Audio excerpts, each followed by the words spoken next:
Jai Hind everyone. I hope you all are doing good. So my name is Aman Singh and today we are going to cover the current affair from 5th October to 10th October. तो video शुरू करने से पहले congratulations to all of those who have cleared this 2025 CAPF examination और जिनका clear नहीं भी हुआ है वो प्लीज़ डिसहार्टन मत होना क्योंकि हमारे हर एक फेलियर से हमें कुछ ना कुछ सीख मिलती है।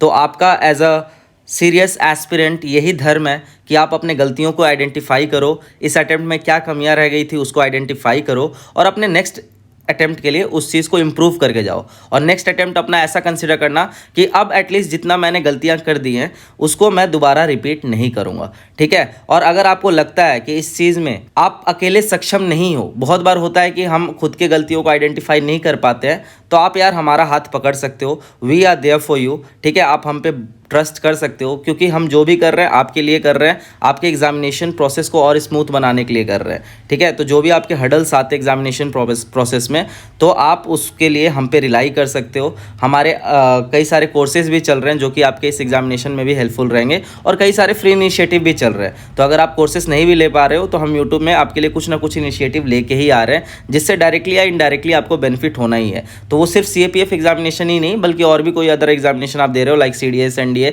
तो वहाँ पे भी आपको ये हेल्प होता है, ठीक है। तो जिसका नहीं हुआ मैं उनके लिए स्पेशली बोलूँगा डिसहार्टन मत होना, गलतियों से सीखो। अगर देखो यार आपने सच्ची में मेहनत की थी और फिर भी आपका नहीं हुआ तो उसको अपना डेस्टिनी मानो और ये सोचो कि कब तक डेस्टिनी मेरा साथ नहीं देगा, आज नहीं तो कल आपका होना ही है, राइट। तो इसी के साथ वीडियो की शुरुआत करते हैं। एकदम टेंशन नहीं लेना है, नहीं भी हुआ है कोई बात नहीं, फिर से हम खड़े होके फिर से फाइट करेंगे। तो देखो आज के न्यूज़ में बहुत सारे इंपॉर्टेंट टॉपिक्स है, बहुत सारे रेलिवेंट टॉपिक्स है और जैसा कि आप लोगों को पता है कि हर वीक में हम एक वीडियो आपको प्रोवाइड कर रहे हैं जो कि पूरे उस वीक के इंपॉर्टेंट न्यूज़ को कवर कर रहा है। स्पेशली हमारा फोकस जहाँ पे है वो है PIB, the Hindu, the Indian express और जो भी गवर्नमेंट के सोर्सेस हैं जहाँ पे आपके डेली न्यूज़ आते हैं और जो कि इंपॉर्टेंट होते हैं एग्जामिनेशन पर्सपेक्टिव से। बाकी एक और वीडियो हम आपको प्रोवाइड करने का सोच रहे हैं जिसके बारे में मैंने आपको लास्ट वीकली करंट अफेयर के वीडियो में भी अनाउंस कर दिया था कि हम वीकली बेसिस पे एक वीडियो आपके लाएंगे जो कि पूरे वीक का सबसे ज़्यादा हॉट टॉपिक होगा और वहाँ से क्वेश्चन आने की सबसे ज़्यादा प्रोबेबिलिटी होगी। तो उसके लिए थोड़ा डेप्थ चाहिए होता है उस न्यूज़ की, ठीक है। तो उसको हम उस पर एक वीडियो लेके आएंगे। तो इस बार हम प्लान कर रहे हैं कि जो नोबेल प्राइज़ से रिलेटेड जो भी आपके मिले अलग अलग फील्ड में, like in chemistry, in physiology, है ना, इन फिजिक्स, ये सारे जो फील्ड में जो आपके नोबेल प्राइज़ मिले हैं जहाँ पे आपके बहुत सारे स्टैटिक कॉन्सेप्ट भी रिवाइज हो जाएंगे अगर आप उनको इन डेप्थ कवर करोगे। तो अगर इस पे आप वीडियो चाहते हो तो आप कमेंट सेक्शन में टाइप करके बता देना। इस पे पूरे नोबेल प्राइज़ पे एक डेडिकेटेड वीडियो मैं ला दूंगा जहाँ पे मैं उसके पीछे का जितना भी साइंस है, जितना भी मैकेनिज्म है वो मैं सब आपको एक्सप्लेन कर दूंगा। क्योंकि देखो यार नोबेल प्राइज़ में आपको ये तो सब बता देंगे, इवन आज की क्लास में ही मैं आपको ये बता दूंगा कि नोबेल प्राइज़ किसको मिला है और किस चीज़ के लिए मिला है। लेकिन बहुत बार क्या होता है ना कि आप न्यूज़ ऊपर ऊपर पढ़ते हो तो एक तो आपको याद नहीं रहता है,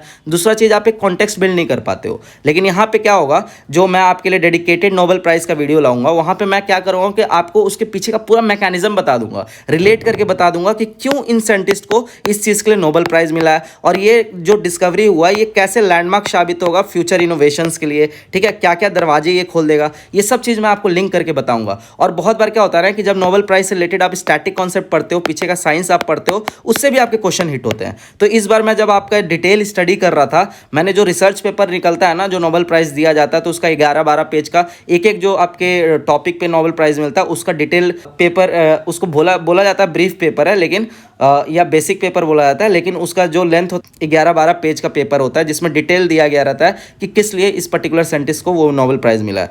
तो ये मैं फाइंड किया कि जो केमिस्ट्री, फिजिक्स और फिजियोलॉजी में जो मिला हुआ है नोबेल प्राइज़, ठीक है, उसके पीछे अगर स्टैटिक कॉन्सेप्ट अगर आप स्टैटिक कॉन्सेप्ट जान लोगे ना तो उससे रिलेटेड 10-15 आपके PYQ सॉल्व हो जाएंगे। मतलब आप समझ सकते हो कि कितना ज़्यादा वेटेज है इस साल के जो नोबेल प्राइज़ मिले जिन भी फील्ड में, ठीक है, वो आपके स्टैटिक से ही बहुत इंपॉर्टेंट है। और उसमें ऑलरेडी यूपीएससी लाइड एग्जामिनेशन लाइक CAPF, CDS और सिविल सर्विसेज एग्जामिनेशन में 10 से 15 क्वेश्चन आपके पूछे जा चुके हैं ऑलरेडी, है ना, और फ्यूचर में भी पूछे जाएंगे ही जाएंगे। तो इसलिए मेरे को बहुत हाई यील्डिंग टॉपिक लग रहा है। अगर आपको चाहिए होगा नोबेल प्राइज़ पर डेडिकेटेड वीडियो तो कमेंट में एक बार टाइप कर देना ताकि हम भी अश्योर हो जाए कि हाँ अगर वीडियो बनाने के लिए इतनी मेहनत कर रहे हैं तो आप उसको देखोगे भी, राइट। तो आज से शुरू करते हैं। आज भी मैं आपको बताऊंगा नोबेल प्राइज़ के बारे में, लेकिन आज मैं आपको बेसिक्स बताऊंगा, बहुत डिटेल में नहीं बताऊंगा। उसके लिए मैं आपको एक डिटेल वीडियो प्रोवाइड कर दूंगा नोबेल प्राइज़ के लिए। तो देखो, सबसे पहला टॉपिक एज यूजुअल हमारा डिफेंस का रहता है। तो सबसे पहले टॉपिक क्या है आपका, British and Indian warship begin 4-day maritime exercise Konkan in Indian ocean. तो सबसे पहले मैं हमेशा आपको बताता हूँ, जब भी एक्सरसाइज आए तो हमें सबसे पहले एक्सरसाइज का नाम देखना है। तो इसका नाम क्या है, कॉनकन।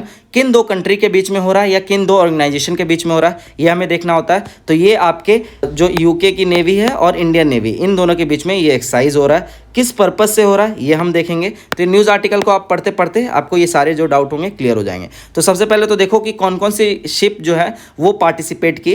तो दोनों जो कंट्री की जो CSG है, carrier strike group, like HMS prince of Wales, ठीक है, और इंडिया से INS विक्रांत, जो कि हमारी लेटेस्ट एयरक्राफ्ट कैरियर भी है ना, इन दोनों ने यहाँ पे पार्टिसिपेट किया। So it is first held in 2004। तो ये जो आपका एक्सरसाइज है ये पहली बार 2004 में कंडक्ट कराया गया था और अब ये बाईएनियल बेसिस पे होता है। तो मैंने लास्ट लेक्चर में ही आपको बताया था बाईएनियल और बाईएनुअल के बीच में डिफरेंस। तो बाईएनुअल वो एक्सरसाइज होते हैं जो आपके साल में 2 बार कंडक्ट होते हैं और बाईएनियल वो एक्सरसाइज होते हैं जो 2 साल में 1 बार कंडक्ट होते हैं। तो इस डिफरेंस को क्लियर रखना। तो ये 2 साल में 1 बार कंडक्ट होने वाला एक्सरसाइज है, ठीक है, यहाँ तक क्लियर हुआ। बाकी इसका वेन्यू क्या था, तो ये आपके वेस्टर्न इंडियन ओशन में कंडक्ट कराया गया, right. And then it is first of its kind जो आपका एक्सरसाइज था जहाँ पे आपके दोनों कंट्री के जो CSG थे, कैरियर स्ट्राइक ग्रुप थे, उन्होंने पार्टिसिपेट किया। यूके का HMS प्रिंस, ये नाम याद रख लेना, और इंडिया से INS विक्रांत। समझ आया। उसके बाद एक देखो ऑपरेशन हाइट मास्ट, ये आपका एरियल डिफेंस एक्सरसाइज है। It is a multinational deployment led by UK CSG, providing an opportunity for the UK's armed force to conduct a major global deployment and exercise complex operation alongside allies in the region with 12 other nations supporting the deployment with ships और personnel। तो operation height मास्ट है, ये आपके UK की air force है और UK की जो आर्मी है ये एक्सरसाइज कंडक्ट कराती है। और यूके अपने से सटे हुए जो 12 नेशन है ना, अपने से लगे हुए जो 12 नेशन है उनके साथ ये एक्सरसाइज कंडक्ट करती है, ताकि वो ये चेक कर सके कि वो कितने स्विफ्टली अपने जो भी इक्विपमेंट्स हैं, जो भी उनके शिप्स हैं, उनको डिप्लॉय कर पा रहे हैं एट डिजायर्ड लोकेशन। समझ आया न्यूज़। तो कौन पूछेंगे तो किसके किसके बीच में, इंडिया और यूके के बीच में ये एक्सरसाइज होता है और किस बेसिस पे होता है, बाइएनियल बेसिस पे, राइट। फिर आपका जो न्यूज़ है वो है Indian navy to commission INS Androth on October 6। तो हमने अर्नाला क्लास के शिप के बारे में हमने प्रीवियस क्लासेस में ही पढ़ रखा है। तो INS अर्नाला हमने क्या देखा था, anti submarine warfare shallow watercraft, ठीक है। तो ये इस कैटेगरी की शिप है INS अर्नाला, ठीक है। और अर्नाला पूरा एक सीरीज है, इसके अंडर और भी वेरियस शिप्स है। तो एंद्रोथ जो है ना, INS एंद्रोथ, जो कि अभी फिलहाल में ही October 6 को कमीशन हुआ है इंडियन नेवी में, ये भी अर्नाला क्लास का ही एक शिप है, जिसकी कैटेगरी क्या है, anti submarine warfare shallow watercraft. समझ आया। और अदर जो आपके शिप्स हैं वो उनका नाम क्या क्या है, तो जैसे INS अर्नाला हो गया, INS एंद्रोथ हो गया, INS अमनदीवी हो गया, अमन देवी, ठीक है, INS अंजादीप हो गया, INS अंजादीप। फिर उसके बाद INS अग्रह हो गया, INS अग्रह। तो ये सब जो वेरियस शिप है, अब ये सारे नाम कहाँ से इंस्पायर्ड आपको लग रहे हैं, अगर जो पढ़ा होगा थोड़ा बहुत इंडियन ज्योग्राफी उनको आइडिया होगा। तो ये सारे जो नाम है ना, ये inspired by Lakshadweep group of island. तो जो लक्षद्वीप ग्रुप ऑफ आइलैंड में जो भी छोटे छोटे आइलैंड प्रेजेंट है, जिनका नाम अमनदीवी है, एंद्रोथ है, आपका अग्रह है, अंजादीप है, ये सब नाम पे ही ये सारे शिप के नाम डेडिकेट किए गए। समझ आया। तो ये पूछ लेंगे आपसे कि जो आपका INS एंद्रोथ है इसको किसने बिल्ड किया है, तो वो आपके GRAC हैं। ये तो पहला क्वेश्चन हो गया। Built by garden reach ship builders and engineers, जो कि एक Kolkata based ship building company है, राइट। फिर पूछ लेंगे INS एंद्रोथ जो है किस क्लास की शिप है, तो ये आपकी ये आपकी अर्नाला क्लास की शिप है, ठीक है, अर्नाला सीरीज की, अर्नाला क्लास बोल लो या अर्नाला सीरीज की शिप है, राइट। और ये किस टाइप की शिप है, तो ये आपकी anti submarine warfare shallow watercraft. समझ है। उसके बाद हमने देखा था जो प्रीवियस मैगजीन्स में कई सारे जो शिप्स है इंडियन नेवी ने हाल ही में इंडक्ट कराया या कमीशन कराया इंडियन नेवी में। लाइक हमने देखा था हिमगिरी, उदयगिरी, नीलगिरी, ये सब हमने प्रीवियस मैगजीन्स में ऑलरेडी कवर कर रखा है। वैसे हमने निस्तार देखा था, है ना। तो निस्तार क्या था, आप सोचो, यहाँ पे 10 सेकेंड के लिए एक्टिव रिकॉल करो, ठीक है, फिर मैं बताता हूँ आपको INS निस्तार क्या है। तो ये आपका कौन सा था, डाइविंग सपोर्ट वेसल, ठीक है, डाइविंग सपोर्ट वेसल। तो समझ पा रहे होगे कि अगर आपको मान के चलो यूपीएससी कैसे क्वेश्चन पूछेगा, डायरेक्ट नाम दे देगा और पूछेगा कि ये किस टाइप का आपका शिप है, डाइविंग सपोर्ट वेसल है या एंटी सबमरीन वॉरफेयर है या आपका एयरक्राफ्ट कैरियर है या आपका स्टेल्थ फ्रिगेट है। तो इस टाइप का आपको पता होना चाहिए। उसके बाद साथ के साथ जो मैं बोलता हूँ हमेशा हर बार की रिलेट कर लिया करो आप। तो यहाँ के जो भी मैंने प्रीवियसली पढ़ा रखा है, मैं आपको कुछ भी ऐसा नहीं बोलूँगा रिलेट करने के लिए जो कि अननेसेसरी है, जो मैंने पढ़ा नहीं रखा है, ये सब मैंने आपको पढ़ा रखा है। तो आप यहाँ पे रिलेट करोगे प्रोजेक्ट 15A, ठीक है, और कमेंट में टाइप करके बताना मुझे प्रोजेक्ट 15A, प्रोजेक्ट 15B, ये बार बार मैंने आपके साथ डिस्कस किया है। फिर प्रोजेक्ट 17 हो गया आपका, ठीक है, शिवालिक क्लास याद करो। फिर प्रोजेक्ट 17A ये याद करना है, नीलगिरी क्लास, ठीक है, इसके अंदर की जो भी शिप्स है ये रिकॉल करना है। फिर प्रोजेक्ट 75 आपको रिकॉल करना है, कलवरी क्लास, है ना। तो ये सारी जो भी प्रोजेक्ट्स हैं इसको साथ के साथ आपको रिकॉल कर लेना है, तभी जाके आपका काम बनेगा। फिर देखो आगे, exercise Konkan 2025 commences on the western seaboard. तो ये ऑलरेडी हमने न्यूज़ कवर कर लिया है, ठीक है, दोबारा ये रेपिटेशन है, पीआईबी में भी कवर है। तो सेम न्यूज़ क्या होता है ना कि आपके पीआईबी में भी आता है, और पीआईबी में जब आ जाता है वो न्यूज़ तो उसके बाद उसको द हिंदू कवर करती है, फिर उसके बाद द इंडियन एक्सप्रेस कवर करती है, और उसमें जो आपके जर्नलिस्ट होते हैं, जो आपके रिसर्चर्स होते हैं, उस पर अपने अपने पॉइंट ऑफ व्यूज़ देते हैं। तो वही होता है कि इसलिए जो मेन सोर्स होता है वो होता है आपका पीआईबी या फिर कोई भी गवर्नमेंट का जो वेबसाइट है वो। तो हमेशा ज़्यादा उस पर आप रिलाई कर सकते हो, और उसके बाद वो न्यूज़पेपर में सेम चीज़ें आ ही जाती हैं। तो न्यूज़पेपर पढ़ना इसलिए ज़रूरी हो जाता है क्योंकि हमें डिफरेंट पॉइंट ऑफ व्यू जानने को मिलता है, और जो गवर्नमेंट रिलीज़ करती है तो हमेशा अपना तारीफ ही करेगी, एक पॉइंट ऑफ व्यू आपको शोकेस करेगी, ठीक है। तो गवर्नमेंट सोर्सेज को फॉलो करना है न्यूज़ की क्रेडिबिलिटी के लिए, लेकिन अगर आपको उस न्यूज़ का इन एंड आउट जानना है, उसके डिफरेंट पर्सपेक्टिव जानने हैं, तो आपको फिर एडिटोरियल पढ़ना पड़ता है न्यूज़पेपर से। समझ आए? तो अगर आप खुद से भी पढ़ते हो न्यूज़ करेंटली अफेयर, राइट, तो आप ये चीज़ें फॉलो कर सकते हो। और ये मैंने बार बार बता रखा है कि वीकली करंट अफेयर वो कौन कौन फॉलो कर सकता है, वो जिनको न्यूज़पेपर पढ़ने में परेशानी आती है, ठीक है, जो रेगुलर न्यूज़पेपर नहीं पढ़ पाते हैं फॉर XYZ रीज़न, मान के चलो कोई जॉब जाता है या फिर कोई अभी एकदम बिगिनर है, उनको नहीं पता है कि कैसे पढ़ना है, और बहुत लोगों को स्टैटिक भी क्लियर नहीं होता है ना, जैसे बहुत सारे न्यूज़ होते हैं साइंस एंड टेक के और इकोनॉमिक्स के जो कि आपको समझ ही नहीं आएंगे अगर उसका स्टैटिक आपको क्लियर नहीं होगा। तो वो आप वीकली करंट अफेयर के वीडियोस पर रिलाई कर सकते हो, क्योंकि यहाँ पे मैं आपको सिर्फ न्यूज़ नहीं पढ़ाता हूँ बल्कि उसके पीछे का जो भी कॉन्सेप्ट है वो भी बता देता हूँ। तो इससे क्या होता है कि आपको न्यूज़ समझने में आसानी रहती है। समझ आया इसका पर्पस? फिर देखो, Indian navy set to commission Androth study march with new indigenous induction. तो ये आप देख पा रहे होगे कि पहले हमने देखा सेम आर्टिकल द हिंदू में कवर था, अब यहाँ पे आपके पीआईबी में भी कवर्ड है। तो सबसे पहले पीआईबी में आता है और उसके बाद हिंदू में आता है। So the Indian navy is set to commission Androth the second anti submarine warfare shallow water craft. ये कैटेगरी मैंने आपको बता दिया। बिल्ड किसके द्वारा किया गया? Garden reach ship builders and engineers, जो कि कोलकाता बेस्ड आपकी शिप बिल्डिंग कंपनी है। इसमें अच्छी बात यह है कि 80% से ज़्यादा इंडिजिनस कंटेंट है, जो कि ये शोकेस करता है कि हम आत्मनिर्भर भारत की तरफ बढ़ रहे हैं, ठीक है। India is set to become the self reliance in defence sector. Then commissioning of Androth will significantly bolster navy SW capabilities especially in countering threat in littoral waters और together this induction in recent month. तो फिलहाल के ही months में किसका किसका induction हुआ है तो ये हमने देख लिया, अर्नाला, निस्तार, उदयगिरी, नीलगिरी एंड एंड्रोथ। समझ आया? फिर देखो आगे, energy weapon satellite radar network की टू सुदर्शन चक्र। बहुत इंपॉर्टेंट न्यूज़ है, यहाँ से सवाल बनने का बहुत ज़्यादा हाई प्रोबेबिलिटी है। तो सुदर्शन चक्र पूछ लेंगे, मिशन सुदर्शन चक्र किससे रिलेटेड है, तो ये इसलिए भी इंपॉर्टेंट हो जाता है क्योंकि 15 अगस्त के दिन जो प्राइम मिनिस्टर मोदी जी ने लाल किले से इसके बारे में अनाउंसमेंट की थी कि हम एक सुदर्शन चक्र इनिशिएटिव ला रहे हैं। इसके तहत हम क्या कर रहे हैं, अपना जो एयर डिफेंस सिस्टम है उसको स्ट्रेंथन कर रहे हैं। एयर डिफेंस सिस्टम को स्ट्रेंथन करने का इसमें प्रोविज़न है। अब एयर डिफेंस सिस्टम को कैसे हम स्ट्रेंथन करेंगे, तो हम लेयर बनाएंगे, है ना। तो फर्स्ट लेयर में आपके कुछ इक्विपमेंट्स रहेंगे, सेकंड लेयर में कुछ इक्विपमेंट्स रहेंगे, थर्ड लेयर में कुछ इक्विपमेंट्स रहेंगे। तो जैसे भगवान का सुदर्शन चक्र था, है ना, विष्णु भगवान कैरी करते थे सुदर्शन चक्र, और जो भी एवियल होता था या जब भी आपके बोलते ना कि पानी सर से ऊपर चला जाता था, जब आपका पाप बढ़ जाता था तो अपना सुदर्शन चक्र छोड़ देते थे। तो वैसे ही हमारा सुदर्शन चक्र जो कि हमारे कंट्री को प्रोटेक्ट करेगा from the hostile nation, aerial threats और अदर काइंड ऑफ थ्रेट्स से। समझ आया इसका पर्पस? तो अब देख लेते हैं थोड़ी बहुत इसकी जो अंदर की डिटेलिंग है। तो ये आपका एक लेयर्ड शील्ड रहेगा जिसमें आपके 6000 से 7000 रडार लगाए जाएंगे पूरे भारतवर्ष में, जो बॉर्डरिंग नेशन है वहाँ पे, ठीक है, ताकि हम कोई भी आपके हॉस्टाइल टारगेट्स है उसको डिटेक्ट कर पाएँ, उसको हम प्रिसाइजली टारगेट कर पाएँ और इंटरसेप्ट कर पाएँ। Then satellite will keep watch from space. तो सैटेलाइट का भी हेल्प लिया जाएगा स्पेस से सर्विलांस के लिए कि कोई अगर हमारे पे थ्रेट आ रही है तो, राइट। फिर हम डायरेक्टेड एनर्जी वेपन्स का यूज़ करेंगे। तो डायरेक्टेड एनर्जी वेपन के बारे में याद करो, मैंने प्रीवियसली मैगजीन में कवर करा रखा है। जैसे हमने देखा था काली, दुर्गा, ठीक है, ये सब नाम है डायरेक्टेड एनर्जी वेपन्स का। इनमें क्या होता है, बेसिकली लेजर लगा रहता है ना, लेजर माउंटेड रहते हैं ये, और ये लेजर से जो भी ड्रोन्स वगैरह अटैक होते हैं, ड्रोन एरियल थ्रेड्स होते हैं, उनको ये इंटरसेप्ट कर देते हैं। तो इससे बेनिफिट ये रहता है कि एक तो हमारा मिसाइल भी कम वेस्ट होता है, ठीक है, और दूसरा चीज़ ये बहुत प्रिसाइज होता है ना, तो ये लेजर के हेल्प से ही जितने भी एरियल थ्रेड्स होते हैं उनको इंटरसेप्ट कर देते हैं विदाउट इन्वॉल्विंग एनी ह्यूमन या विदाउट इन्वॉल्विंग एनी सोल्जर्स। तो इधर सोल्जर का भी जो लाइफ लॉस है वो भी आपका मिनिमाइज कर देते हैं हम। उसके बाद integrated with missiles, anti drone technology and air defence guns will created layer protection. तो ये आपका काइंड ऑफ समरी हो गया।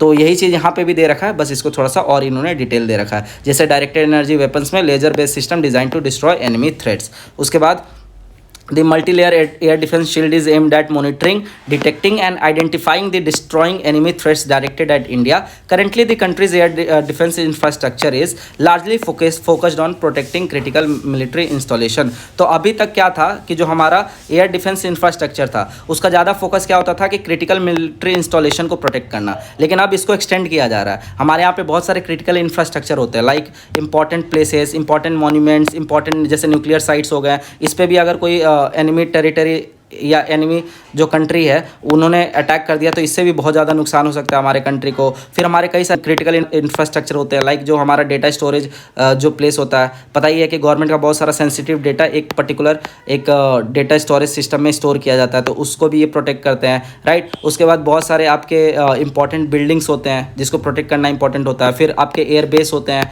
ठीक है, बहुत सारे एयरबेस होते हैं जहाँ पे हमारे इक्विपमेंट्स रखे रहते हैं, एयरक्राफ्ट्स रहते हैं, उनको प्रोटेक्ट कर रहे हैं ये एयर डिफेंस। तो अब इसको एक्सटेंड कर दिया गया है। So Sudarshan Chakra will extend this coverage extend कर दिया गया significantly to key location and population centres across the country. अब इसमें और भी देख लो, satellite, OTH radars and directed energy weapon will be integrated with long and medium range missile, ठीक है। तो हम हर तरीके का मिसाइल यूज़ करेंगे लेयर बाय लेयर। तो हम यहाँ पे शॉर्ट रेंज मिसाइल भी यूज़ करेंगे, लॉन्ग रेंज मिसाइल भी यूज़ करेंगे, depends on type of target या काइंड ऑफ थ्रेट, है ना। तो मान के चलो अगर हमें इंटर बाउंड्री अगर हमें कुछ अटैक करना है या बहुत दूर पे कोई हमारा मतलब टारगेट है तो उसके लिए हम लॉन्ग रेंज मिसाइल यूज़ कर रहे होंगे। अगर हमें पास में इंटरसेप्ट करना है तो उसके लिए हम डायरेक्टेड एनर्जी वेपन या फिर शॉर्ट रेंज जो आपका मिसाइल है वो यूज़ कर रहे होंगे। तो depend on kind of threat हम जो मिसाइल्स है उसको यूज़ कर रहे होंगे। So most of these platforms are planned to be designed and built in India, though existing weapon system from global manufacturer will also be folded into form a consolidated nationwide defense। और इसमें एक important aspect ये भी है कि हम इसमें जो भी आपके डिफेंस सिस्टम यूज़ कर रहे होंगे तो उसको हम प्रयास करेंगे कि वो हमारे यहाँ पे इंडिजिनियसली बिल्ट हो, है ना, जिससे हम आत्मनिर्भर भारत को भी प्रमोट कर पाएँ। समझ आया पूरा सुदर्शन चक्र। तो यहाँ पे कुछ कुछ वेपन के नाम दे रखे हैं। मेरा बस ये पूरा आर्टिकल पढ़ने का यही पर्पस है ताकि यहाँ पे कोई भी कीवर्ड हो ये आपसे मिस ना हो, ठीक है। दूसरी चीज़, ये सारे कीवर्ड ही अपने में बहुत इंपॉर्टेंट रोल प्ले करते हैं। ये बहुत बार कीवर्ड से सवाल आ जाते हैं। जैसे आप देखो DWS पूछ लेंगे, integrated air defence weapon system. फिर बहुत बार आपके QRSM पूछ लेते हैं, quick reaction surface to air missile, इसका एग्जांपल पूछ लेंगे। फिर आपके बहुत बार very short range air defence पूछ लेते हैं, VSHO RADS मिसाइल, ये सब हमने ऑलरेडी कवर भी कर रखा है, ठीक है। सो यहाँ पे भी दे रखा है आपको अलग से सुदर्शन चक्र मिशन के बारे में, अबाउट सुदर्शन चक्र मिशन। ये this mission aims not only neutralise enemy attacks but also to deliver impactful counter strikes much like the Sudarshan Chakra. और इसका हमने जो डेमो देख लिया था ऑपरेशन सिंदूर के दौरान, राइट। तो ये चीज़ आपको ध्यान रखना है। और एयर डिफेंस सिस्टम में हम क्या क्या यूज़ करते हैं, जैसे हमारा आकाश मिसाइल है, आकाश तीर डिफेंस सिस्टम है, उसके बाद S-400 है, राइट। तो ये सब क्या है, हमारे जो एयर डिफेंस के वाइटल कंपोनेंट है, ये सारे जो मिसाइल्स और इक्विपमेंट्स हैं। फिर आगे देखो, now see this news, why is ADR crucial for India's courts, ठीक है। तो ये सारे जो आर्टिकल्स होते हैं ना, ये मस्ट रीड आर्टिकल्स होते हैं और इसको आप किसी भी कॉस्ट पे छोड़ना अफोर्ड नहीं कर सकते, ठीक है। तो इन सारे आर्टिकल्स को आपको लाइन बाय लाइन पढ़ना होता है क्योंकि ये आपको इन एंड आउट, एक तो इंडिया में जो भी सिचुएशन चल रही है, जो भी इश्यूज है उसके बारे में ये एक्सप्लेनेशन देती है। दूसरी चीज़, जो इंडिया में जुडिशियल रिफॉर्म की ज़रूरत है, ठीक है, उसके बारे में भी ये सारे आर्टिकल्स एक्सप्लेन करते हैं। तो इस आर्टिकल में क्या बताया गया है कि हमारे कंट्री में अल्टरनेट डिस्प्यूट रिजोल्यूशन का क्यों नीड है, why it is crucial for India's court. तो आपको पता है कि जो हमारे जुडिशियरी में one of the biggest challenges है वो क्या है, आपका पेंडेंसी ऑफ केसेस, ठीक है। तो ये हमारे जुडिशरी का सबसे बड़ा चैलेंज है। आपको पता है कि सालों साल कई सारे केस फाइल तो होते हैं लेकिन जो उसका डिस्पोजल रेट है वो बहुत कम होता है ना। तो इसके कारण क्या होता है कि जो आपके केसेस होते हैं वो कंपाइल होते जाते हैं। तो इसके लिए एक बहुत फेमस एक आप फ्रेज बोलो, जारेंडिस वर्सेस जारेंडिस आता है, थोड़ा टेक्निकल है, और थोड़ा सा ये सटायर भी है इसमें। तो जारेंडिस वर्सेस जारेंडिस एक स्टोरी है, ठीक है, जिसमें एक मैन थे, उनका क्या हुआ, केस सॉल्व होते होते ना, मतलब वो दुनिया से ही चले गए। तो बहुत बार आपका जब पेंडेंसी ऑफ केसेस बात की जाती है तो ये वाला टर्म यूज़ किया जाता है। वैसे ही आपके पेंडेंसी ऑफ केसेस में देखा गया है कि बहुत लोग होते हैं, जैसे मान चलो उनका कोर्ट में केस चल रहा है, ठीक है, तो उनका पूरा जीवन निकल जाता है कोर्ट के चक्कर लगाने में, लेकिन उनका केस डिस्पोज नहीं हो पाता है। और कई बार कितने केसेस में तो ये होता है कि जिस इंसान का केस चल रहा है वही इंसान खत्म हो जाता है ना। तो ये थोड़ा सा सार्कास्टिक टोन में है, बट ये बहुत बड़ा एक चैलेंज शोकेस कर रहा है, बहुत बड़ा एक जो, अरे बहुत बार ये क्या करता है, जो हमारे जुडिशरी में लकूना है उसको ये एक्सपोज करता है, ठीक है। तो अब हम थोड़ा सा इसके बारे में बैकग्राउंड कॉन्टेक्स्ट समझने की कोशिश करते हैं कि पेंडेंसी ऑफ केसेस किन कारणों से होता है, ठीक है। तो ये डेटा वगैरह तो आप देख लोगे कि अभी इतने as per national judicial data grade अभी भी जो पेंडिंग केसेस इन इंडिया है वो देख सकते हो 4,57,00,000 के अराउंड, समझ रहे हो, मतलब 58 ले लो, 4,58,00,000 के केस अराउंड केसेस जो हैं वो अभी मतलब सॉल्व ही नहीं हो पाए हैं, जिसमें से सुप्रीम कोर्ट में अकेले 81,000 केसेस अभी चल रहे हैं, 81,768।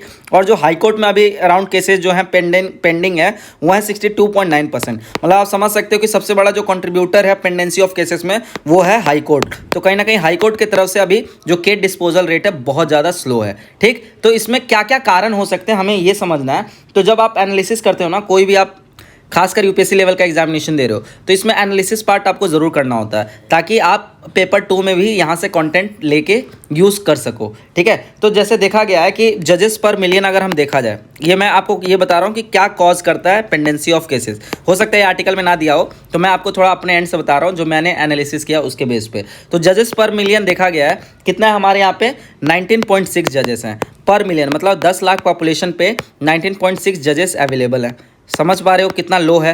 ऐसे ही आप कोई भी सेक्टर में देख लो, पुलिसिंग में भी देख लो या हॉस्पिटल में भी देख लो, तो हमारे यहाँ पे पॉपुलेशन बहुत ज़्यादा है, और जितना पॉपुलेशन पे जितना डॉक्टर या जजेस होने चाहिए वो जो रेशियो है ना उसमें बहुत ज़्यादा डिफरेंस है ना, बहुत बड़ा स्टार्क डिस्पैरिटी देखने को मिलता है। वहीं आप यूएसए जैसे कंट्रीज देख लो तो वहाँ पे 107 जज हैं। तो समझ पा रहे हो हमारे यहाँ पे 19.6 जजेस और वहाँ पे 107 जजेस पर मिलियन लोगों पे। कनाडा में 75 के अराउंड है। तो ये मैं कुछ कंट्री के एग्जाम्पल दे रहा हूँ, ठीक है। उसके बाद देखो वैकेंसीज भी अभी देखोगे ना हाई कोर्ट में तो बहुत ज़्यादा पड़ी हुई है, तो मतलब कहीं ना कहीं अपॉइंटमेंट प्रोसेस में कोई लूप होल है। उसके बाद देखते हो कि सबसे बड़ा जो लिटिगेंट होता है गवर्नमेंट का, आपको मैं ये बता दूं, ये हो सकता है ये चीज़ आपको ना पता हो कि गवर्नमेंट का जो जुडिशरी में जो सबसे बड़ा लिटिगेंट है वो खुद गवर्नमेंट ही है। मतलब कई सारे केस, अराउंड 50% केसेस तो सिर्फ गवर्नमेंट के ही हैं। मतलब जो गवर्नमेंट ऑफिसेस किसी ना किसी मैटर पे केस करती हैं, केस फाइल करती हैं जुडिशरी में, वो आपके अराउंड 50% है जो कि केस पेंडिंग है आपके कोर्ट में। समझ आया? तो इसका मतलब जो लार्जेस्ट लिटिगेंट है वो कौन है, आपके गवर्नमेंट है। मतलब कहीं ना कहीं गवर्नमेंट के एंड से भी ये बहुत बड़ी प्रॉब्लम है कि गवर्नमेंट हर दूसरे चीज़ के लिए क्या एक माइंडसेट यूज़ करती है, लेट द कोर्ट डिसाइड। ये सुने होगे है ना, कि कोई भी मैटर हो, कोई भी पब्लिक सेक्टर में कोई भी दिक्कत हो तो डायरेक्ट कोर्ट पहुंच जाते हैं अपने इशू को लेके, let the court decide this issue. लेकिन कहीं ना कहीं ये क्या करता है, ये आपके क्रिएट करता है, ये बर्डन क्रिएट करता है आपके जुडिशियरी पे। ऐसा नहीं होना चाहिए, है ना। और इसी के लिए अभी हम सॉल्यूशन में ही बात करेंगे कि नेशनल लिटिगेशन पॉलिसी लाया गया, जिसमें जो आपका government as a compulsive litigant को चेंज करके government as a efficient litigant के बारे में बात की गई है। Government as a efficient litigant, मतलब हर दूसरी बात पे वो कोर्ट ना पहुंच जाए, ठीक है। तो नेशनल लिटिगेंट जो पॉलिसी है उसका पर्पस यही है। इसके बारे में और थोड़ा हम डिटेल में डिस्कस करेंगे, समझ आया। उसके बाद और क्या है आपका, जैसे एडजॉर्नमेंट कल्चर है। जैसे बहुत बार आप देखते हो कि अननेसेसरी जो कोर्ट्स होते हैं उसमें हॉलीडे चल रहा होता है। तो अगर इफेक्टिव वर्किंग डे देखा जाए ना तो आपके 193 वर्किंग डेज होता है, ठीक है। मैं सुप्रीम कोर्ट की बात कर रहा हूँ, 193 डेज इन पर ईयर ये लोग मतलब इफेक्टिवली बैठते हैं। तो ये भी कहीं ना कहीं एक कारण है पेंडेंसी ऑफ केसेस का। तो जुडिशरी में किस बात की छुट्टी यार, जब इतने इंपॉर्टेंट केसेस आपके सामने पड़े हुए रहते हैं, ठीक है। और ये प्रायोरिटी भी डिसाइड नहीं कर पाते कि किस केस को पहले सॉल्व करना है, किस केस को आपके बाद में सॉल्व करना है। तो ये तो रहे चैलेंज। कुछ चैलेंज समझ आ गया क्या क्या मैंने बताया। जजेस पर मिलियन कम है, आपके वैकेंसीज बहुत ज़्यादा प्रेजेंट है, गवर्नमेंट लार्जेस्ट लिटिगेंट है, और उसके बाद फिर आपका जो कोर्ट सिटिंग है उसमें भी आपके बहुत सारे लैकूनाज हैं। उसके बाद जो वर्किंग डे है वो भी बहुत कम है, ठीक है, अननेसेसरी हॉलीडे ले रहे हैं, और कहीं ना कहीं आपके जो अल्टरनेट डिस्प्यूट रिजोल्यूशन मैकेनिज्म है इंडिया में वो भी कम है। तो एडीआर होता क्या है, अल्टरनेट डिस्प्यूट रिजोल्यूशन मैकेनिज्म? तो इसका मतलब बेसिकली ये होता है कि जो भी केसेस है हम कोर्ट में ना जाके कुछ ऐसी एक बॉडी बनाए जो कि कोर्ट के बाहर ही उस केस को सॉल्व कर दे, खासकर जो सिविल केसेस होते हैं या फिर जो आपके कंपाउंडेबल ऑफेंस होते हैं, ठीक है, जो कि लेस सीरियस क्राइम होते हैं, कंपाउंडेबल ऑफेंस, ठीक है। तो इस टाइप के जो केसेस है ये कोर्ट के बाहर ही सॉल्व हो जाने चाहिए। मतलब इसमें हर चीज़ में आप हाई कोर्ट और सुप्रीम कोर्ट नहीं जा सकते, जो कि इंडिया में देखा जाता है कि पीआईएल फाइल कर दिया, हर छोटी छोटी बात पे सुप्रीम कोर्ट पहुंच गया, हाई कोर्ट पहुंच गया। कहीं ना कहीं जो डिस्ट्रिक्ट कोर्ट्स है ये भी काफ़ी इनएफिशिएंट है ना। अगर ये मान के चलो अगर लोअर लेवल पे ही आपके सारे केसेस सॉल्व हो जाते तो इतना ज़्यादा एरियर होता ही नहीं, इतना ज़्यादा आपके डिपेंडेंसी ऑफ केसेस आते ही नहीं, समझ आया। और एक फेमस कोट आपको पता ही होगा, justice delay is equal to justice denied. तो ज़्यादा अगर जस्टिस में डिले होता है तो कहीं ना कहीं वो जस्टिस डिनाई भी। अब मान चलो किसी पर्सन का केस 20 साल से कोर्ट में चल रहा है और उसको 20 साल बाद जस्टिस मिल भी गया तो क्या, वो तो फिर अपना पूरा आधा लाइफ खो दिया ना। मतलब उसने अपने लाइफ का प्रोडक्टिव ईयर खो दिया कोर्ट के चक्करों में, और उसके बाद उसके चक्कर में उसके कई सारे पैसे भी वेस्ट हुए होंगे वकील हायर करने में और भी वेरियस चीज़ों में। तो ये आपको मैंने एक चैलेंज बताया, ये मैंने आपको एक अवेयर कराया कि जो हमारे यहाँ पे जुडिशरी में चैलेंज है और पेंडेंसी ऑफ केसेस का क्या क्या कारण है। अब हम यहाँ पे बात करेंगे कुछ कुछ सॉल्यूशन का, ठीक है। इसमें इस आर्टिकल में फोकस किया गया सॉल्यूशन के बारे में, एडीआर के बारे में, क्यों एडीआर का अभी बहुत ज़्यादा नीड है ताकि पेंडेंसी ऑफ जो केसेस हैं वो कम हो सके। तो कुछ तो मैं यहाँ से बात करूँगा और कुछ मैं आपको अलग से सॉल्यूशन दूंगा, तो वो चाहो तो आप नोट बना के लिख लेना, जो कि आपके पेपर 2 में बहुत हेल्प करेगा, ठीक है। तो देखो, what is the constitutional basis of ADR. तो हमारे यहाँ पे क्या एडीआर के लिए कोई कॉन्स्टिट्यूशनल बेसिस है? तो आप देखते हो आर्टिकल 39 है जो कि डीपीएसपी है, ठीक है। तो 39A में क्या दिया गया है? Free legal add. Free legal add की बात की गई है। जैसे जो गरीब लोग होते हैं तो वो बड़े बड़े वकील को हायर नहीं कर सकते हैं, ठीक है। तो हमारे संविधान में ये भी प्रोविज़न है कि जो गरीब हैं, जो वल्नरेबल सेक्शन है, उनको फ्री लीगल एड प्रोवाइड की जाए, मतलब उनके लिए वकील जो है सरकार हायर करके दे, समझ आ रहा है। तो the constitutional basis of ADR in India is enshrined in article 39A which mandates the state to provide equal justice and free legal aid. Various ADR processes such as arbitration, conciliation and mediation and judicial settlement like Lok Adalat. लोक अदालत के बारे में हम यहाँ पे discuss करेंगे। तो लोक अदालत भी एक काफ़ी अच्छा प्रयास है to settle all the disputes या all the cases before the court या outside the court room. So they are recognize under section 89 of this code of civil procedure 1908, जो कि अभी चेंज होकर भारतीय न्याय संहिता में कन्वर्ट हो गया, ठीक है। उसके बाद कई सारे आपके एक्ट लाए गए ताकि वो आपके एडीआर मैकेनिज्म को और स्ट्रेंथन करें। जैसे अभी लेटेस्ट में जो आया था वो क्या था आपका? मेडिएशन एक्ट 2023, ठीक है, मेडिएशन एक्ट 2023। ऐसी कई सारे और एक्ट आए थे पास्ट में, लाइक आर्बिट्रेशन एक्ट 2021, जो कि मेंशन करता है establishment of Indian arbitration council giving legal backing to arbitration agreement. This law fixes a maximum period of 180 days, जो कि आप मोटा मोटी ले सकते हो 6 महीने, ठीक है, 6 month, for dispute resolution ensuring faster justice. और ये सारे जो डिस्प्यूट रिजोल्यूशन जो बॉडीज़ होते हैं ना, इनका जो डिक्री होता है, मतलब जो ये जजमेंट देते हैं, ये आपका इक्विवेलेंट टू कोर्ट डिक्री होता है। ये चीज़ आप ध्यान रखना। तो ये लोक अदालत में मैं बताऊंगा कुछ कुछ इंपॉर्टेंट चीज़ें जो कि आपके पेपर 1 में ही पूछ सकते हैं। लोक अदालत का फंक्शन, किसने इसको इस्टेब्लिश करने में किसका बहुत बड़ा कंट्रीब्यूशन रहा है, और उसका परमानेंट लोक अदालत क्या होते हैं, और लोक अदालत और भी अलग अलग केस के बेसिस पे बनाए जाते हैं, जैसे आपके महिला लोक अदालत हो गया, ठीक है। सो लोक अदालत पहले समझ लेते क्या है। ये भी काइंड ऑफ आपके ये आर्बिट्री बॉडी है, डिस्प्यूट रिजोल्यूशन बॉडीज़ हैं, ठीक है, जहाँ पे आपके कोर्ट के बाहर सॉल्व किया जाता है। इनको पावर आपके कोर्ट से ही मिलती है, मतलब जो ये जजमेंट देंगे ना, ये आपका फाइनल डिक्री होता है, मतलब इसको आप चैलेंज नहीं कर सकते हो। हाँ, अगर आप सेटिस्फाई नहीं हो इनके जजमेंट से तो दोबारा आप अपील कर सकते हो केस को हाई कोर्ट में, समझ आ रहा है। So Lok Adalat are govern by the legal service authorities act, NALSA जिसको हम बोलते हैं ना, नालसा एक्ट काफ़ी फेमस एक्ट है और काफ़ी अच्छा एक्ट है। सो इट वॉज, ये भी पूछा जा चुका है नालसा कब आपका बना था, 1987 में, inspired by article 39A। Apart from permanent लोक अदालत, अब परमानेंट लोक अदालत में क्या डिफरेंस है कि जो भी आपकी पब्लिक यूटिलिटी रिलेटेड डिस्प्यूट है, ठीक है, जैसे वाटर बिल हो गया, जैसे आपका चालान हो गया, ठीक है, या कुछ सिविल केसेस हो गए, तो ये जो भी पब्लिक यूटिलिटी रिलेटेड इशू होता है इसको कौन सॉल्व करता है? आपके लोक अदालत सॉल्व करता है, परमानेंट लोक अदालत करता है, जो कि section 22B of the act में मेंशन है। So it provision of the National Lok Adalat and E-Lok Adalat are directly helpful in strengthening the justice system. Provided awareness about such a system is made effective and widespread. और बहुत लोगों को ये पता भी नहीं होता है कि भाई लोक अदालत जैसा कुछ कॉन्सेप्ट है, क्योंकि गरीब वगैरह को कहाँ से अवेयरनेस मिलेगी। इसीलिए तो ये इंश्राइन किया गया कॉन्स्टिट्यूशन में 39A के अंदर कि जो गरीब हैं या जो वल्नरेबल सेक्शन के लोग हैं उनको फ्री लीगल एड प्रोवाइड किया जाए, राइट। तो जो एक फैक्ट आप ये याद रख सकते हो कि जो पहला लोक अदालत था ना, ये ऑर्गेनाइज किया गया था गुजरात में इन 1999। तो आई थिंक ये मे बी डेट ये गलत है, आई थिंक 1982 होगा। तो आप अपने एंड से एक बार कंफर्म कर लेना, है ना। ये आर्टिकल में 1999 दे रखा है, एक बार 1980 मुझे जो याद आ रहा है वो 1982 याद आ रहा है, राइट। तो एक बार आप वेरीफाई कर लेना यहाँ पे और कमेंट सेक्शन में ही टाइप करके बता देना ताकि दूसरे बच्चों को भी हेल्प हो जाए। तो जो लोक अदालत का कॉन्सेप्ट था ना, इसको जो पुश दिया था किसने दिया था? Justice PN Bhagwati. ये भी याद रखना, justice PN Bhagwati. So the biggest feature of Lok Adalat is that their decision shall be final and there is no possibility of appeal. This doesn't mean that the power of these courts are absolute. तो ऐसा नहीं है कि appeal नहीं कर सकते तो absolute power हो गया। अगर आप सेटिस्फाई नहीं हो तो दोबारा आप अपील कर लो, लेकिन हाई कोर्ट में अपील कर लो। समझ आ रहा है? फिर देखो, The India Justice Report ranks state based on their performance on various aspects of the justice system, including case pendency, with other factors like court infrastructure and judge availability. State like Andhra Pradesh, Uttar Pradesh and Bihar considerable number of pending cases. तो आंध्र प्रदेश, उत्तर प्रदेश और बिहार में देखा गया है as per India justice report कि ये सारे state में जो पेंडेंसी ऑफ केसेस है बहुत ज़्यादा है। This urgently demands rapid disposal and necessitates the strengthening of the ADR for effective per capita justice delivery.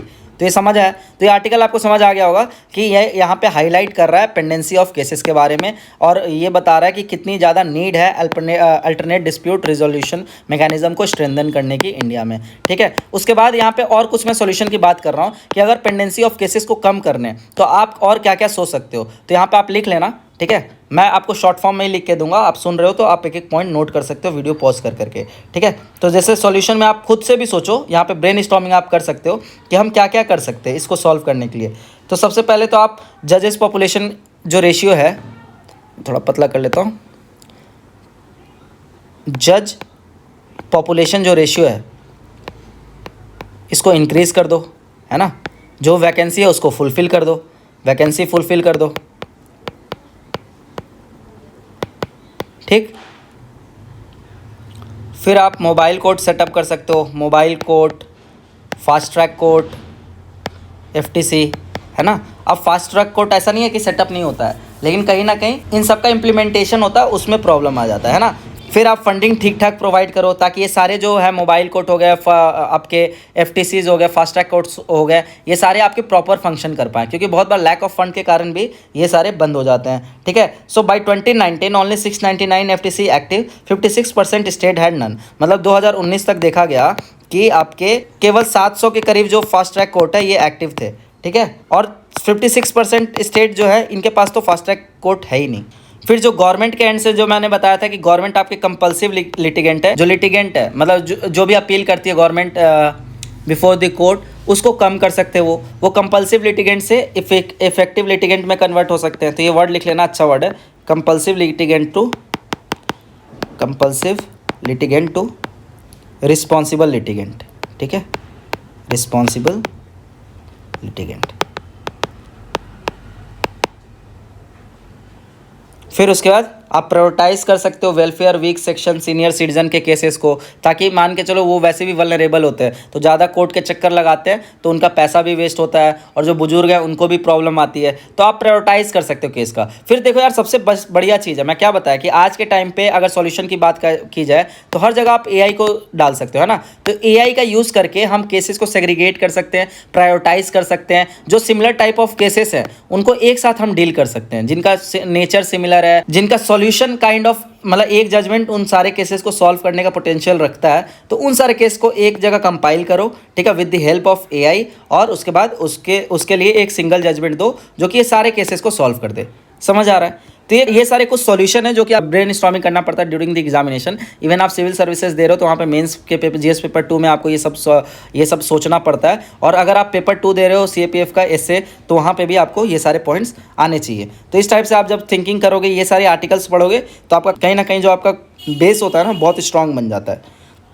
तो यहाँ से पेपर 1 के लिए कंटेंट जो था वो लोक अदालत था, ठीक है। 39A था आपका, आर्टिकल 39A, और पेंडेंसी ऑफ जो पेंडेंसी ऑफ केसेस है उनका कारण क्या है, राइट। फिर देखो आगे, government plans mission to reverse falling camel count. तो गवर्नमेंट ने प्लान किया है टू कंजर्व कैमल, क्योंकि देखा गया है कि पिछले कुछ सालों में जो कैमल की पॉपुलेशन है ना, ये एकदम ड्रास्टिकली डिक्लाइन की है। इसके पीछे का कारण क्या है, तो जो ग्रेजिंग ग्राउंड है ना, जो सबसे बड़ा कारण है वो है कि ग्रेजिंग ग्राउंड कम होते जा रहे हैं, राइट। फिर सेकेंड थिंग, अब लोग कैमल कम पाल रहे हैं क्योंकि आपके हैवी मशीनरी इंट्रोड्यूस करा दी गई है, तो इसके वजह से लोग कैमल कम भी पाल रहे हैं, है ना। बाकी और जो इशू है हम इस आर्टिकल को पढ़ के समझते हैं, राइट। और एक चीज़ आप यहाँ पे एक्टिव रिकॉल करो कि international year of कैमलिड्स, international year of कैमलिड्स, ये मुझे आप कमेंट में टाइप करके बताना ये किस साल को डिक्लेयर किया गया है, इंटरनेशनल ईयर ऑफ कैमलिड्स। ये आप कमेंट सेक्शन में टाइप करके बता देना, क्योंकि ये इस न्यूज़ से रिलेटेड है और ये आपके पेपर 1 से भी रिलेटेड है। देन देखो news, The Ministry of Fisheries, Animal Husbandry and Dairying is planning to launch a national mission aimed at reversing the steady decline in the country camel count। तो जो कंट्री में camel count जो decline हो रहा है, इसको reverse करने के लिए गवर्नमेंट एक मिशन लाना चाह रही है, national mission. The proposal for the national camel sustainability initiative has been outline in a draft policy paper prepared in consultation with food and agriculture organisation. तो FAO के हेल्प से गवर्नमेंट ने एक ड्राफ्ट पेपर तैयार कर लिया, ठीक है, ताकि उससे रिलेटेड एक इफेक्टिव मिशन लॉन्च किया जा सके। The paper highlight a rapid and alarming decline in numeral numbers specially in the traditionally camel rearing states of Rajasthan and Gujarat. तो राजस्थान एंड गुजरात में ज़्यादातर कैमल्स आपके यूज़ होते हैं, तो यहाँ पे रैपिड डिक्लाइन देखने को मिला है। So speed of the decline poses serious threat to the socio economic stability of pastoral communities and the ecologically sustainability of India's arid and semi arid region. तो आपको पता ही है कि जो भी स्पीसीज होते हैं, खासकर जो कीस्टोन स्पीसीज होते हैं, वो अगर उनका पॉपुलेशन कम हो रहा है ना, तो वो आपके इकोसिस्टम पे भी इम्पैक्ट डालता है, और फिर जो पॉपुलेशन उन पे डिपेंडेंट होती है, चाहे वो ह्यूमन बीइंग हो चाहे कोई अदर पॉपुलेशन हो, उन पे भी इम्पैक्ट डालती है। जैसे फॉर एग्जांपल आप समझो कि अगर डियर की पॉपुलेशन कम होगी तो आपके टाइगर पे इम्पैक्ट तो पड़ेगा ही ना, है ना।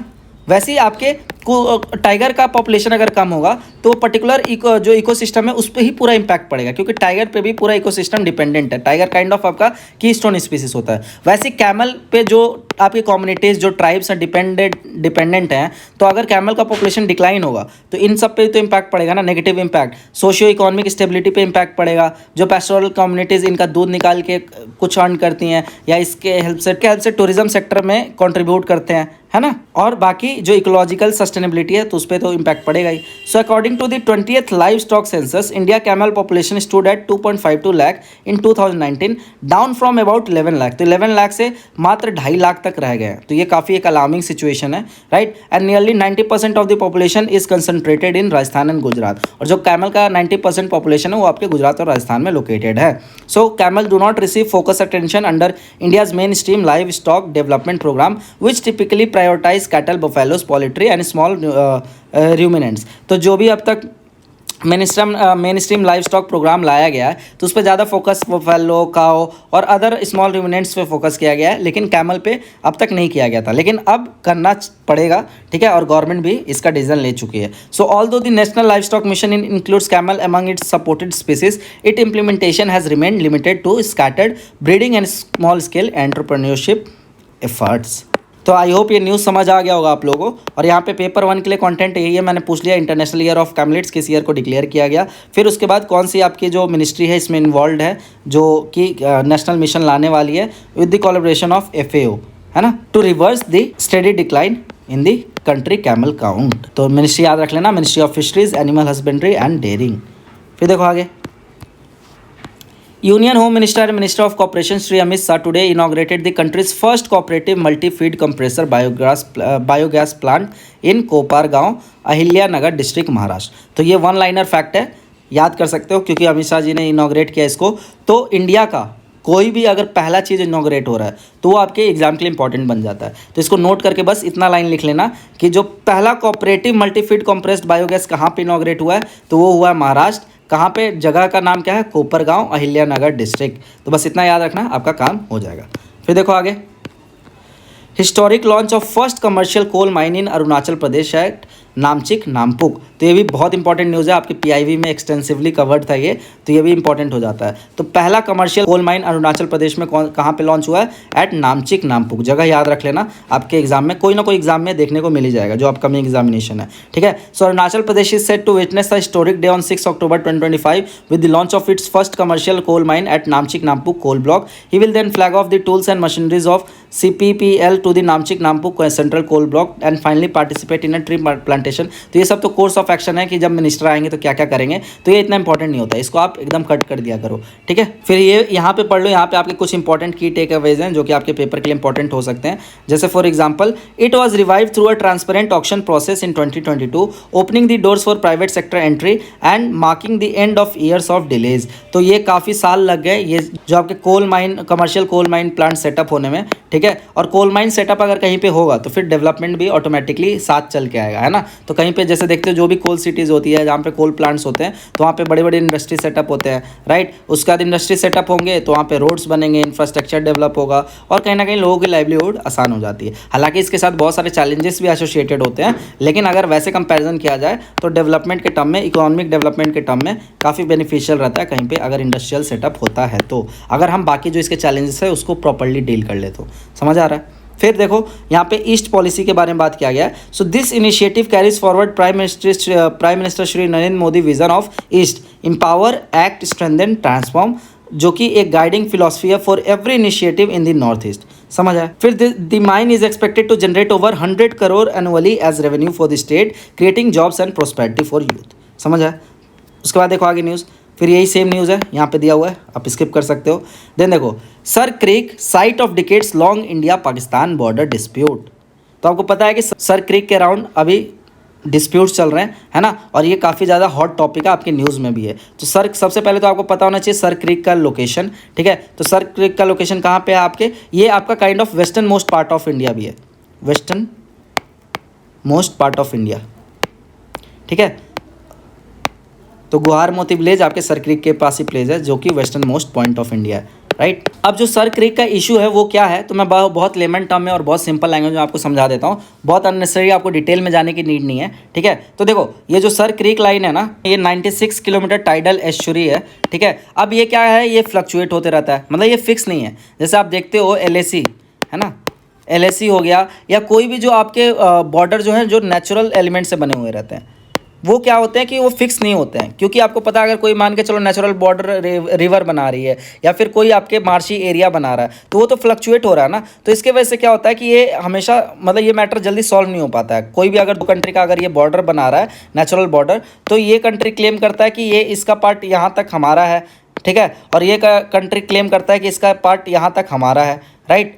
तो वही चीज़ इंडिया और पाकिस्तान के बीच में चल रहा है। तो पाकिस्तान क्लेम करता है, क्योंकि देखो जो सर क्रीक लाइन है, इसके ईस्ट में क्या है हमारा गुजरात रीजन, ठीक है। So state of Gujarat to its east, और जो सिंध प्रोविंस है पाकिस्तान का, वो इसके वेस्ट में है, राइट। और इसका जो लेंथ है ये 96 किलोमीटर है। ये आपका एक टाइडल एस्चुरी बॉर्डर है, ठीक है। और it is a marshy area teeming with snakes and scorpions and it sparsely populated. और यहाँ पे आपके बहुत सारे स्पीसीज पाए जाते हैं, खासकर जो आपके स्कॉर्पियंस वगैरह, रेप्टाइल्स, मतलब खासकर आपके रेप्टाइल्स यहाँ पे बहुत ज़्यादा पाए जाते हैं। अब ये लोकेशन को लेके क्यों डिस्प्यूट है, क्योंकि सबसे पहले इंडिया का कहना है कि भाई देखो, ये जगह से ना, जब पाकिस्तान है वो सिर्फ अपना मिलिट्री इस्टेब्लिशमेंट ही नहीं बढ़ा रहा है, बल्कि वो टेरर को भी सपोर्ट कर रहा है। मतलब जो टेरर एक्टिविटीज़ है उनके लिए भी ये बेस बनाता है, ठीक है। कई सारे फंडिंग होते हैं, कई सारे कैंपेन चलते हैं यहाँ पे टेरर रिलेटेड एक्टिविटीज़, जो कि इंडिया के सॉवरेनिटी और इंटीग्रिटी के लिए खतरा है, ठीक है। तो इसलिए इंडिया चाहता है कि यहाँ पे इंडिया का ही कंट्रोल रहे, राइट। सेकेंड थिंग है कि ये क्योंकि मार्शी रीजन है, तो यहाँ पे ऑयल रिजर्व मिलने के आसार हैं, ठीक है। पोटेंशियल है कि यहाँ पे oil reserve, natural gas reserve मिल पाए, है ना। तो इसके लिए भी दोनों कंट्री में रहता है होड़ कि भाई ये जो एरिया है ये हमारे अंडर में रहे। सो स्ट्रैटेजी का इंपॉर्टेंस मैंने बता दिया। As Singh mention, Sir Creek is crucial defence of Karachi, the capital of Sindh province and Pakistan largest city. और कहीं ना कहीं जो ये आपका सर क्रीक है, ये जो पाकिस्तान का कराची है, जो कि पाकिस्तान का लार्जेस्ट सिटी है, उसको ही प्रोटेक्ट करने के लिए ये लोकेशन बहुत इंपॉर्टेंट है। लेकिन इंडिया कंसर्न क्या है? However India aren't merely limited to the Pakistani military. Sir Creek could be used as a launch pad for terror attacks on Indian soil and is also frequented by drug smugglers. तो ये सारे issue ये ध्यान रखना, direct आपको ऐसे लिखने में हेल्प करेगा। फिर इकोनॉमिक इंपॉर्टेंस मैंने बता दिया कि the region is set to hold untapped oil and gas reserve that are vital to both the countries interest. और बॉर्डर डिस्प्यूट क्या आपका? Pakistan claims the entire of Sir Creek while India sets the boundary along the middle of the navigable channel. तो ये देखो, ये जो green line है ये आपके इंटरनेशनल बॉर्डर है ऐसे, लेकिन जो इंडिया का कहना है कि जो ये आपका मिड लाइन है इंडिया ने जो क्रिएट किया है, इसके इधर इंडिया का कंट्रोल है। पाकिस्तान पूरा ही सर क्रीक अपना क्लेम कर रहा है, तो ऐसा नहीं हो सकता है ना, उनका तो आदत है। तो अब इंडिया क्या है कि अब ये वापस ये डिस्प्यूट ताज़ा हो गया। आपको पता ही है, जब से ऑपरेशन सिंदूर हुआ है, जब से आपका पहलगाम अटैक हुआ, तब से इंडिया और पाकिस्तान के बीच में कंटिन्यूसली टेंशन है ही है। तो कहीं ना कहीं किसी ना किसी बॉर्डर के आसपास आपके कॉन्फ्लिक्ट चल ही रहा है, और कोई ना कोई पाकिस्तान अपने एंड से कोशिश करते ही रहता है कि हम डिस्प्यूट क्रिएट करें, है ना। तो उनका तो काम ही यही है कि डिस्प्यूट क्रिएट करो, क्योंकि भाई पैसे वैसे तो है नहीं, तो करेंगे क्या वो लोग। तो अभी पाकिस्तान की टांग खिंचाई नहीं करते हैं, ऑलरेडी बहुत लोगों ने कर रखा है, हम अपने टॉपिक पे स्टिक रहते हैं। फिर देखो आगे, तो सर क्रीक का लोकेशन देख लेना, बहुत इंपॉर्टेंट है। यहाँ से आपके क्वेश्चन पूछ लेंगे डायरेक्ट, ठीक है। ये भी पूछ लेंगे क्योंकि बार बार न्यूज़ में आ रहा है कि ये क्या है, किस टाइप का बॉर्डर फॉर्म करता है। तो 96 किलोमीटर टाइडल एस्चुरी, ठीक है। फिर यहाँ पे ये दे रखा है, Sir Creek originally Ban Ganga is a 96 kilometre tidal estuary in uninhabited marshland of the Indus river delta on the border between India and Pakistan. और यहाँ पे बीएसएफ ऑपरेट करती है आपकी, है ना। तो हमारे पास कई सारी एडवांस व्हीकल है जो कि मार्शी लैंड में भी पेट्रोलिंग के लिए हेल्पफुल रहती है। The creek flows into the Arabian sea and separate Gujarat in India from Sindh provinces in Pakistan. तो ये रहा सर क्रीक, ये रहा पाकिस्तान का सिंध प्रोविंस, और ये रहा हमारा कच्छ रीजन। फिर देखो इंटरनेशनल न्यूज़ में, Takaichi set to be Japan first women PM. तो ये आप वन लाइनर में याद कर सकते हो। जैसे बहुत बार हमें लगता था पहले कि ये इंपॉर्टेंट न्यूज़ नहीं हुआ करते हैं, लेकिन इस बार देख लिया था आपने सीएपीएफ के एग्जामिनेशन में, जर्मन के चांसलर के बारे में पूछ लिया, है ना। तो जो इंटरनेशनल अपॉइंटमेंट भी हो रही है वो भी आपके लिए इंपॉर्टेंट है। तो ऐसे डायरेक्ट पूछ लेंगे कि which of the following women is set to become the Japan first women PM. तो ये आपको पता होना चाहिए, तकाइची, ठीक, नाम याद रख लेना, बस इतना ही। उसके अलावा ये सब जो किस पार्टी से है किस पार्टी से नहीं है, ये आप नहीं भी याद रखोगे तो काम चल जाएगा, क्योंकि हर चीज़ हम नहीं पढ़ सकते। तो बस नाम याद रखना, तकाइची, जो कि जापान की पहली विमेन पीएम बनने जा रही है।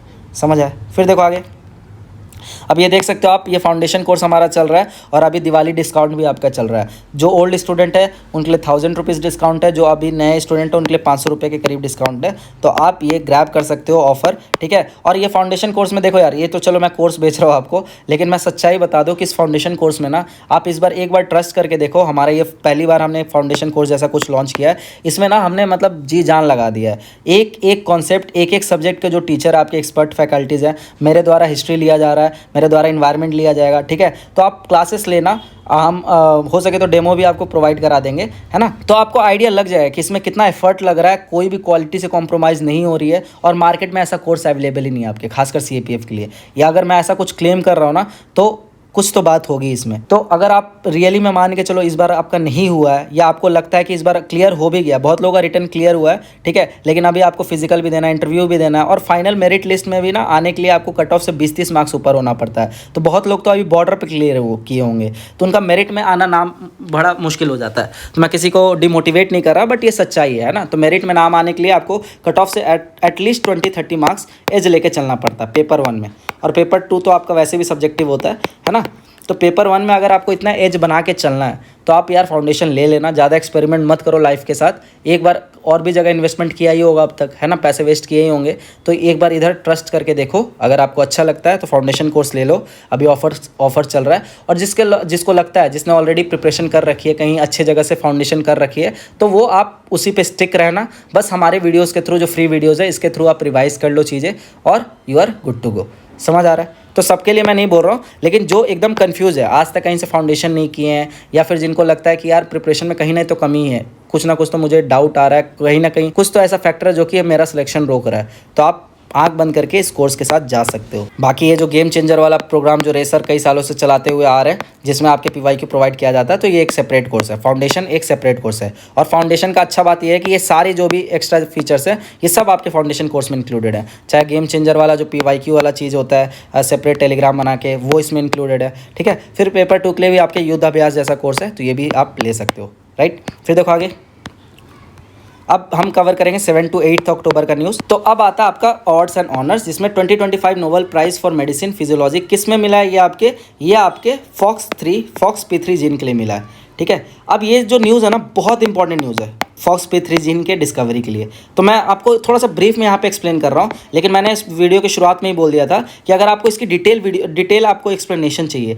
ठीक है, क्योंकि मैं बता दिया हूँ कि अगर इसका आप पीछे का मैकेनिज्म समझ जाओगे ना, तो आप 10 से 15 PYQ सॉल्व कर लोगे, CAPF का और सिविल सर्विसेज का, क्योंकि इससे रिलेटेड आपके पूछे जा चुके, इतना इंपॉर्टेंट ये कॉन्सेप्ट है। तो बेसिकली ये जो आपका प्राइज़ है ना, ये किस चीज़ के लिए मिला है? इम्यूनिटी, ठीक है।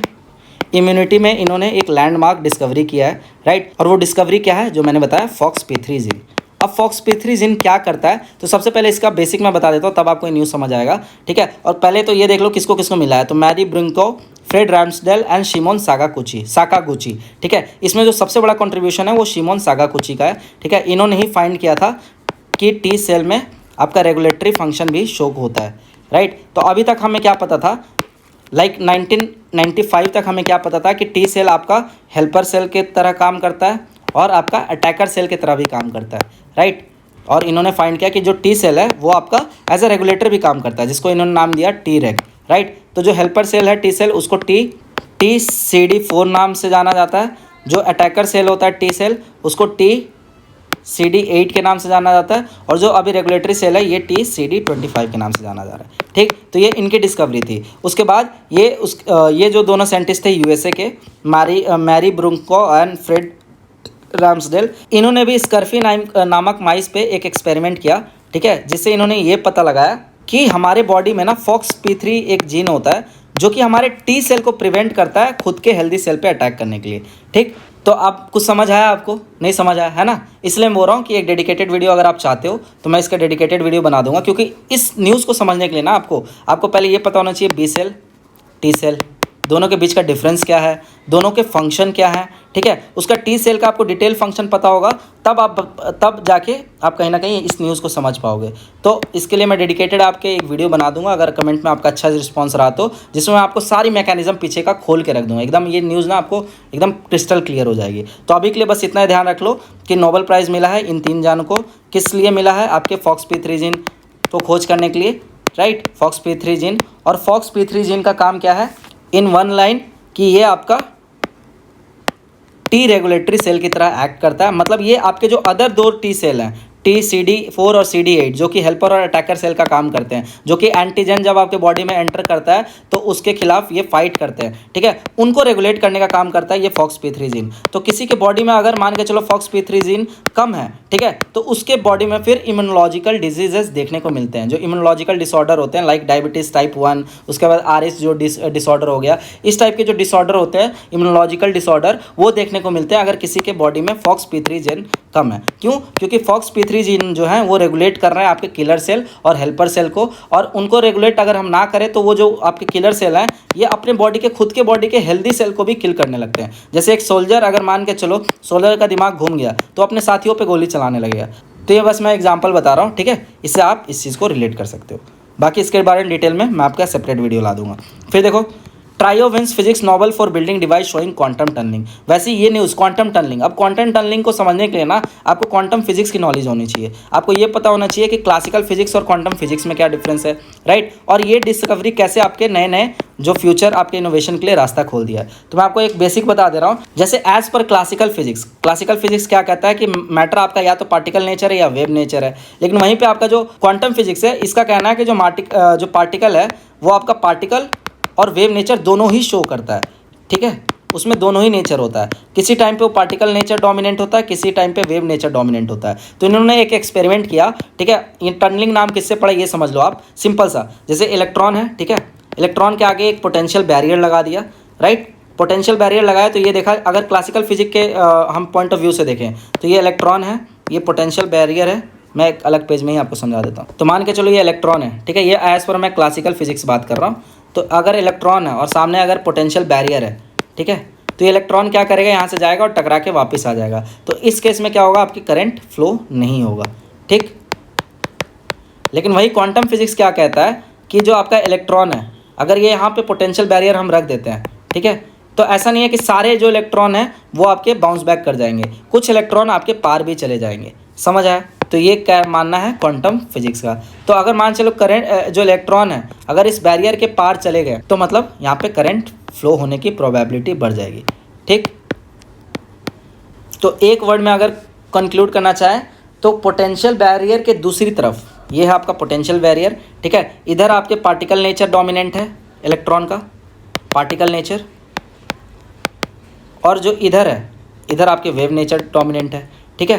तो पोटेंशियल बैरियर के दूसरी साइड, अदर साइड, अगर इलेक्ट्रॉन के मिलने की प्रोबेबिलिटी नॉन जीरो हो जाए तो उसको हम क्या बोलेंगे, क्वांटम टनलिंग। फिर से सुनो, अगर पोटेंशियल बैरियर के अदर साइड इलेक्ट्रॉन के मिलने की जो प्रोबेबिलिटी है वो नॉन जीरो हो जाए, मतलब अगर हम क्लासिकल फिजिक्स के तौर पे चलते तो यहाँ पे एक भी इलेक्ट्रॉन नहीं मिलना चाहिए था, लेकिन क्वांटम फिजिक्स के अकॉर्डिंग हम ये देख रहे हैं कि कुछ इलेक्ट्रॉन आपके अदर साइड भी मिलेंगे, तो मतलब इलेक्ट्रॉन के मिलने की जो प्रोबेबिलिटी है नॉन जीरो हो जाए, मतलब जीरो ना रहे, ठीक है, तो उसको हम क्या बोल देंगे, क्वांटम टनलिंग बोल देंगे।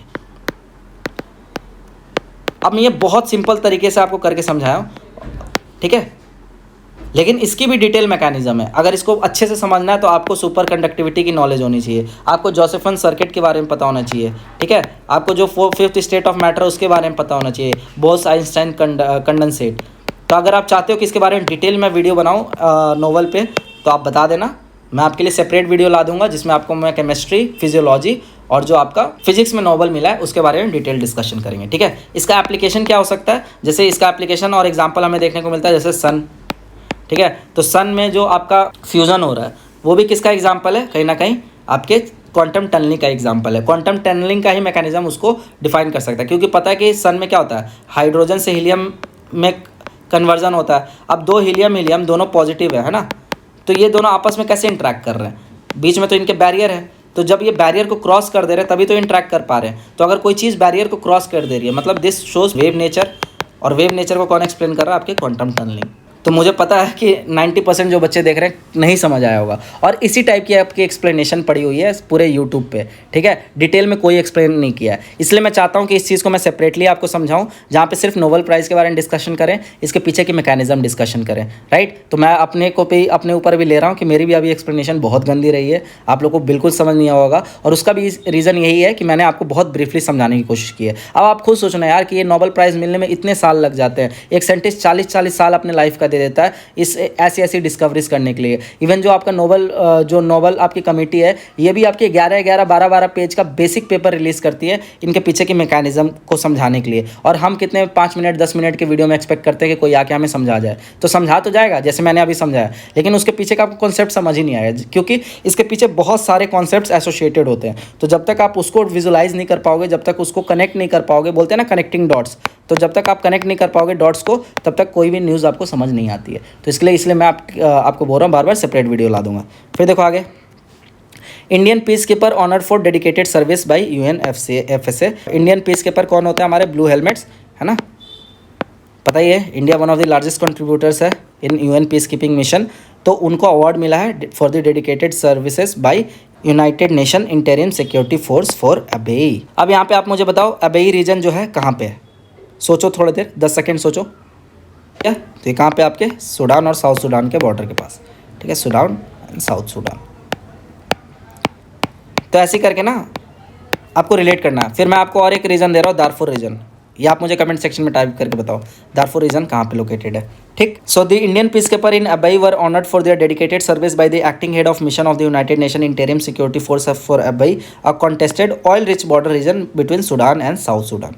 फिर देखो news, navy commission its second ASW class ship INS Androth, repeated हो गया, ठीक है, ऑलरेडी हमने इसको कवर कर लिया। फिर वापस आओ, एक्साइज नैट पोल रिक्स, तो ये एक्साइज नैट पोल रिक्स ये हमने लास्ट वीक के मैगजीन में कवर कर लिया था। फिर से इस वीक में ये अपीयर हो गया, तो यहाँ पे वापस से रिलेट कर लो। ये जो एक्सरसाइज था किसके द्वारा कंडक्ट कराया गया था, इंडियन कोस्ट गार्ड और नेवी के द्वारा। इसका पर्पस क्या था, to tackle marine oil spill emergencies and strengthen India's preparedness. तो इसके बारे में मैंने ऑलरेडी डिटेल में डिस्कशन कर रखा है प्रीवियस वीक में, तो आप जाके वापस से देख लेना, ठीक है। तो यही बोलते हैं कि न्यूज़ ना बार बार आपके रिपीट होता है, हर बार ऐसा नहीं है कि आपको मैं कुछ नई न्यूज़ ला के पढ़ा दूंगा, बस वही है कि रिपीटिशन हो रहा है, तो आपका काइंड ऑफ रिवीजन हो जा रहा है। तो जिसको डिटेल में पढ़ना है प्रीवियस वीडियो देख लो, और जिसको याद था वो आप यहाँ से एक्टिव रिकॉल हो ही गया आपका, है ना। फिर देखो, ICJ conducts 10th Netropolix X and 27th NOSDCP of Chennai coast. तो ये भी न्यूज़ हमने ऑलरेडी कवर कर लिया है प्रीवियस मैगजीन में। फिर देखो आगे, could the US and Russia extend last nuclear weapons treaty. तो यहाँ पे आपको पता है कि जो यूएसए है और रशिया है, ये दोनों आपके largest nuclear weapon holding country हैं, ठीक है। तो ये दोनों कंट्री पूरे विश्व में सबसे ज़्यादा न्यूक्लियर वेपन होल्ड करते हैं। तो रशिया के पास कितना है आपके around nuclear weapon, 5459 nuclear warheads है। अमेरिका के पास कितना है, 5177 न्यूक्लियर वॉरहेड्स, राइट। तो ये बहुत ही बड़ा नंबर है, और ये दोनों मतलब इतना क्षमता रखते हैं कि पूरे वर्ल्ड को ये डिस्ट्रॉय कर सकते हैं, इतना इनके पास न्यूक्लियर वेपन्स है। तो इसी के लिए ना बराक ओबामा के टाइम पे भी एक ट्रीटी साइन की गई थी जिसका नाम था START treaty. So it was sign by then president Barack Obama and Dmitry Medvedev in Prague in 2010। मतलब 2010 में ये साइन किया गया था ट्रीटी। और ये साइन किस लिए किया गया था, ताकि ये लोग जुडिशियस यूज़ कर पाए, ठीक है। The treaty concern strategic weapons, usually long range weapons design to influence the outcome of a war, not merely a battle, by destroying power centres, command and control facilities और key infrastructure. और इसको extend किया गया था 5 year तक, from 2021 to 2026। अब उसी पे वापस से चर्चा चल रही है कि अब ये 2026 में तो एक्सपायर हो जाएगा, तो वापस से क्या यूएस और रशिया इस ट्रीटी को साइन करेंगे, जिसके तहत ये लोग judicious use of nuclear weapons के रिगार्डिंग ये एग्रीमेंट करेंगे। तो ये देखने वाली बात है ना। तो इस न्यूज़ से इतना ही था। उसके बाद देखो, Philippines pioneers coral larvae cryo bank to protect threatened reef. तो फिलीपींस पहला कंट्री बना है जो कि कोरल लार्वे क्रायो बैंक बनाने जा रहा है। तो अब ये कोरल लार्वे क्या होता है, तो it is the small free swimming seeds of corals at very low temperature. तो जो कोरल के सीड होते हैं, ठीक है, उनको ये स्टोर करने के लिए एक बैंक बनाने जा रहा है जिसका नाम क्या है, क्रायो बैंक। अब कोरल रीफ के बारे में आपको पता होगा कि इसके लिए कुछ आपको नेसेसरी कंडीशन चाहिए होती है। जैसे फॉर एग्जांपल आपके टेम्परेचर 25 डिग्री के अराउंड चाहिए होती है, ठीक है। फिर थोड़ा सा सलाइन होना चाहिए पानी, राइट। उसके बाद आपके मडी वाटर नहीं होना चाहिए, मतलब क्लियर वाटर होना चाहिए। वेव वगैरह ज़्यादा नहीं होने चाहिए, है ना, स्टेबल वाटर होनी चाहिए। तो आपके कोरल रीफ वहाँ पे उगते हैं। कोरल रीफ में भी आपने 3 टाइप पढ़ रखा है, जैसे फ्रिंजिंग रीफ, ठीक है, बैरियर रीफ और अटोल, राइट। उसके बाद आपका कोरल रीफ का फॉर्मेशन कैसे होता है, तो जो कोरल पॉलिप्स होते हैं, कोरल पॉलिप्स जो ऑर्गेनिज्म होते हैं, ये क्या करते हैं, ये सीक्रेट करते हैं कैल्शियम कार्बोनेट, राइट। और जो ज़ूज़ैंथलिया एल्गी होती हैं, राइट, ज़ूज़ैंथलिया एल्गी, स्पेलिंग अभी मैं जल्दी में तेज़ में लिख रहा हूँ, तो स्पेलिंग आप इग्नोर करना, ठीक है, बस नाम याद रखो, ज़ूज़ैंथलिया एल्गी। तो ज़ूज़ैंथलिया एल्गी जो होती है ना, ये खाना बना के देती हैं, ये क्योंकि फोटोसिंथेसिस प्रोसेस फॉलो करते हैं, तो ये खाना बना के देती हैं कोरल पॉलिप्स को, राइट, कोरल पॉलिप्स को। और जो ये कोरल पॉलिप्स हैं, ये हैबिटेट प्रोवाइड करते हैं ज़ूज़ैंथलिया एल्गी को। तो इन दोनों के बीच में क्या है, सिम्बायोटिक रिलेशनशिप, राइट। तो इन्वायरमेंट में आप बहुत टाइप का आप रिलेशनशिप देखते हैं ऑर्गेनिज्म के बीच में, जैसे फॉर एग्जांपल प्रीडेशन हो गया, कम्युनिज्म हो गया, उसके बाद एमेंसलिज्म हो गया। तो ये सब हम इन्वायरमेंट में पढ़ते हैं, मैं पढ़ाऊंगा ये आपको फाउंडेशन कोर्स में। तो उसी में से एक आपका सिम्बायोटिक रिलेशनशिप होता है जिसमें दोनों ऑर्गेनिज्म को एक दूसरे से बेनिफिट होता है। तो इसमें साइन ++ होता है, ठीक है। तो ज़ूज़ैंथलिया एल्गी और कोरल पॉलिप्स दोनों आपस में सिम्बायोटिक रिलेशनशिप में रहते हैं। कोरल पॉलिप्स है जो वो कैल्शियम कार्बोनेट सिक्रेट करता है, ठीक है, और हैबिटेट प्रोवाइड करता है ज़ूज़ैंथलिया एल्गी को, राइट। और एल्गी जो है ये फूड प्रोवाइड करती है कोरल पॉलिप्स को, और इसके वजह से आपके एक कोरल रीफ जनरेट होता है। तो जो आपका CaCO3 जो सिक्रेट करता है ना कोरल पॉलिप्स, उसी को हम बोलते हैं रीफ। तो कोरल पॉलिप्स क्योंकि रीफ कन्वर्ट करा है, इसलिए उसका नाम क्या पड़ा है, कोरल रीफ। और ये अपने में ही एक बड़ा सा इकोसिस्टम होता है, सबसे बड़ा कह सकते हो, सबसे बड़ा और सबसे डाइवर्स मरीन इकोसिस्टम, जिस पे millions of species, marine species dependent होती हैं, राइट। तो इसीलिए ये मरीन इकोसिस्टम के लिए बहुत वाइटल कंपोनेंट होते हैं। तो इनको प्रिजर्व करना भी ज़रूरी है, और उसको प्रिजर्व करने के लिए ये नई टेक्नोलॉजी लाई गई है कि कोरल जो लार्वे होते हैं, जो इनके सीड्स होते हैं, उनको आप स्टोर करके रखो, प्रोटेक्ट करके रखो। तो फिलीपींस पहला कंट्री बना है जो कि ये फैसिलिटी बनाने जा रहा है, क्रायो बैंक नामक। ठीक, so the Philippines has launched Southeast Asia first coral larvae cryo bank to preserve coral genetic diversity and safeguard reef ecosystem amid climate threat। समझ आया? फिर कोरल को हम अमेजोन ऑफ द सीज के नाम से भी जानते हैं। जो कोरल ट्रायंगल है आपका, ये अराउंड 5.7 मिलियन स्क्वायर किलोमीटर में फैला हुआ है। ठीक है, और ये कोरल ट्रायंगल मतलब ये कोरल रिफ ज़्यादा कहाँ देखने को मिलता है, तो ये कंट्रीज़ है Indonesia, Malaysia, Papua New Guinea, Philippines, Solomon island and Timor Leste. ठीक है, सबसे बड़ा जो कोरल रिफ है वो कहाँ पे प्रेजेंट है, the Great Barrier Reef Australia के पास, द ग्रेट बैरियर रिफ, ये भी आपका एक फैक्ट हो गया। उसके बाद the triangle is home to more than the 3/4 of the world coral species, मतलब अराउंड 75% कोरल स्पीसीज जो है वो आपके कोरल ट्रायंगल में मिलते हैं। और कोरल ट्रायंगल के जो एडजेसेंट नेशन है वो कौन कौन से आपके surrounding nation, Indonesia, Malaysia, Papua New Guinea, Philippines, Solomon island and Timor Leste. ठीक है, then it also sustain the food security and livelihood of more than 120 million people. तो कहीं ना कहीं जो कोरल रीफ है ये ह्यूमन बींग के लिए बहुत इंपॉर्टेंट है, because it ensure food security and livelihood of more than 120 million people. तो ये सारे जो आर्टिकल्स होते हैं, न्यूज़ होते हैं, बहुत इंपॉर्टेंट होते हैं आपके लिए, राइट। तो ये सब को इग्नोर मत किया करो, आप डायरेक्ट पूछ लेंगे। और ये तो वन लाइनर के तौर पे याद रखना कि कौन सी पहली कंट्री है जिसने क्रायो बैंक फैसिलिटी बनाया है, coral larvae cryo bank facility बनाया है, तो उसका नाम याद रखना फिलीपींस। समझ आया?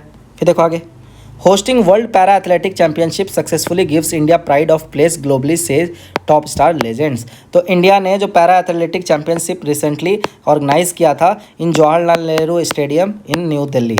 ठीक है, तो इसके सक्सेसफुल कंप्लीशन के बाद कई सारे जो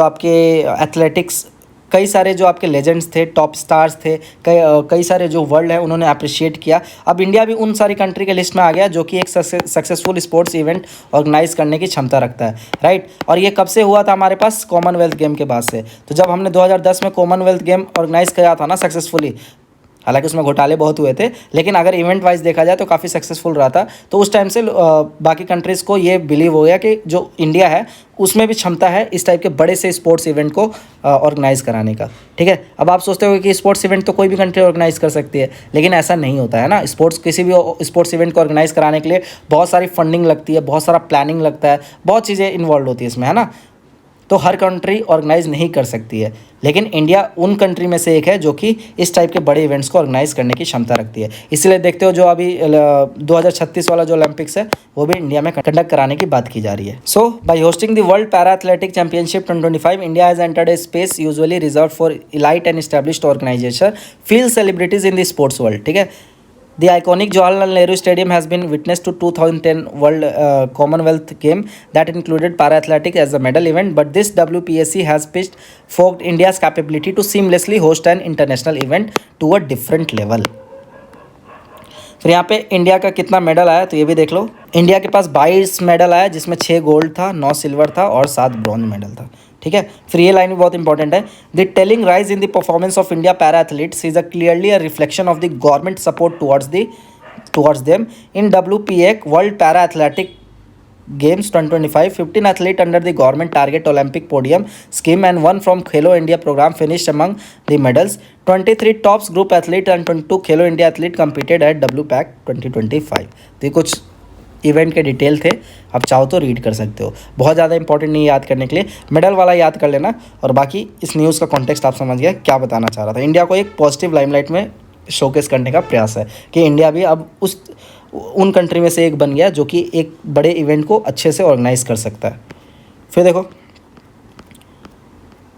9 से 10 अक्टूबर का आप न्यूज़ देख लेते हैं। ठीक है, after delays IAF set to receive first Tejas mark 1A fighter jet. तो बहुत ज़्यादा डिले हो गया था मार्क 1A फाइटर जेट को लेके। इसको लेके जो इंडियन एयरफोर्स के करंट चीफ हैं जो है ना, उन्होंने भी ये हॉल को फटकार लगा दी थी कि यार हॉल टाइमली डिलीवर नहीं कर पा रहा जो हमने ऑर्डर प्लेस किया है। लेकिन अब फाइनली पहला जो सेट था तेजस का MK1A फाइटर जेट का, ये डिलीवर किया जा रहा है इंडियन एयरफोर्स को।